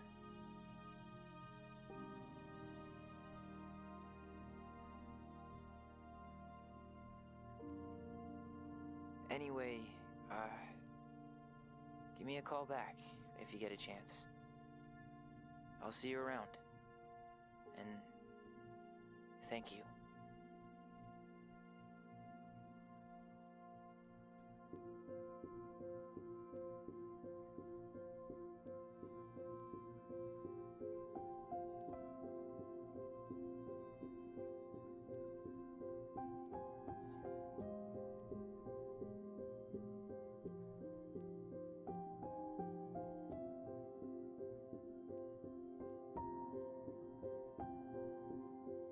Yo.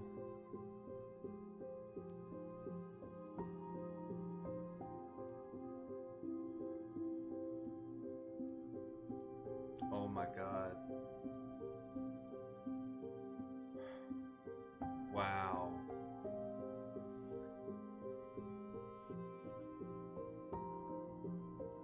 That was an absolute 10 out of 10 for story.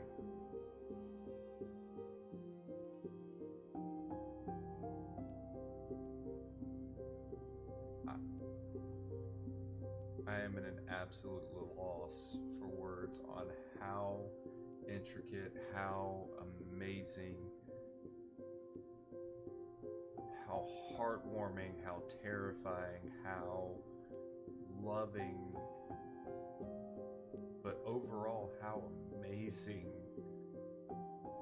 this story was. The development of the characters was bar none the best story I've probably ever heard in my life. Wow.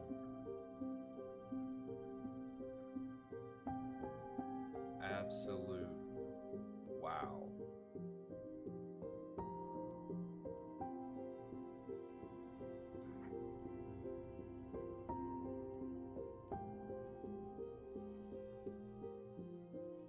I want to thank everybody for joining me on this crazy journey in this game.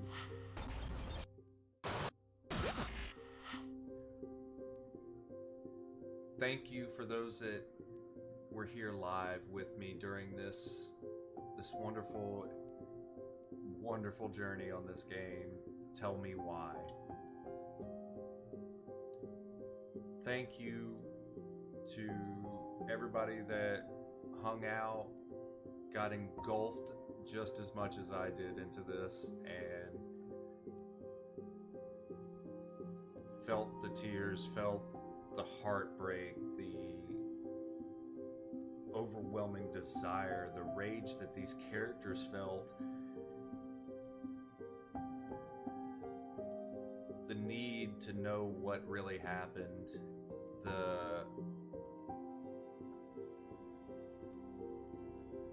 I don't even know how to explain it. Wow.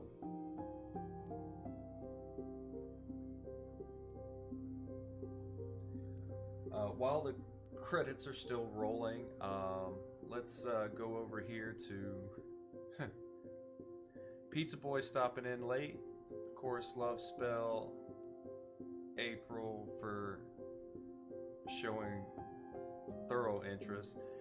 Kirk coming in and chatting for a minute, keeping me on alert. Reaper coming in,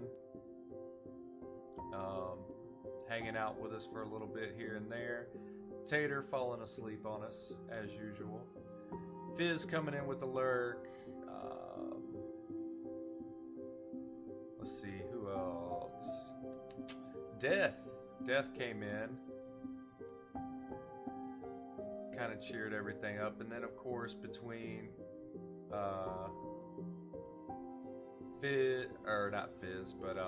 Ape scaring herself and everyone else, and then who was it? Tater just can't hang. Yeah, you're right. Someone else came in with some love, some cheers in there. I can't even remember who it was now. Rec coming in and giving us the good. Some love to kind of break up the monotony and dry up those eyes that I had. But all right, well, let's look at this now.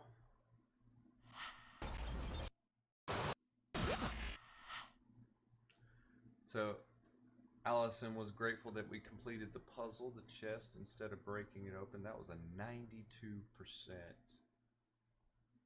over forcing open the chest. That was nice just to open it and not break it. Allison was influenced by Tom's testimony, which apparently seems to be the higher choice or the better choice. Twins trusted their bond and kept their voice. 99%. Eddie was relieved that Allison accepted responsibility in the murder. Confessing the truth apparently was the absolute right thing to do. Sam felt understood by Allison. Listening to his story, apparently I didn't even realize I was listening to it. But yeah, when we were sitting there, or when he was sitting there and got drunk as he passed out, Michael felt closer to Tyler. I bet they did. Boy, did they kiss. Woo. Can only imagine what the end of that story is going to be like. Hey. Wow, and that's it.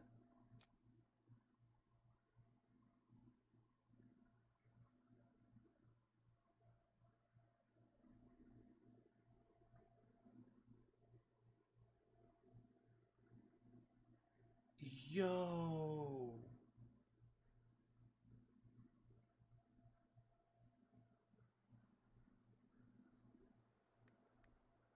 Fuck yes.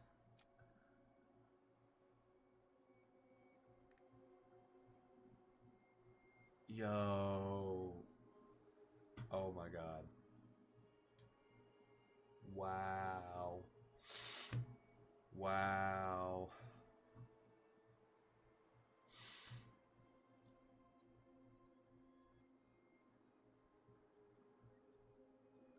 Wow. Okay. So yeah, that happened. All right. Well, guess what, guys and gals? We have the ability to go back and replay, and eventually I hope that we can get all the collectibles and place them all. But for now, we're done.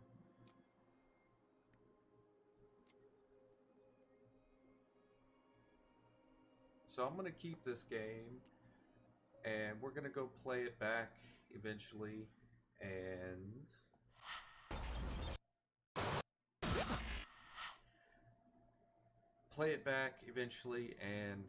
get all the collections, see what happens when we get all the collectibles again, and place them on the pedestals and see where that takes us in the loft or in the attic of the barn.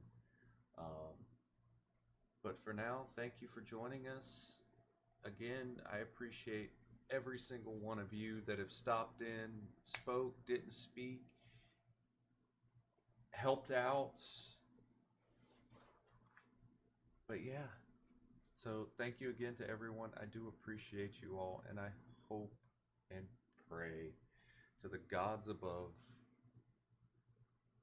you all are well. If you're not, you need someone to speak to, please feel free. Private message me here on Twitch or the platform that you see this on.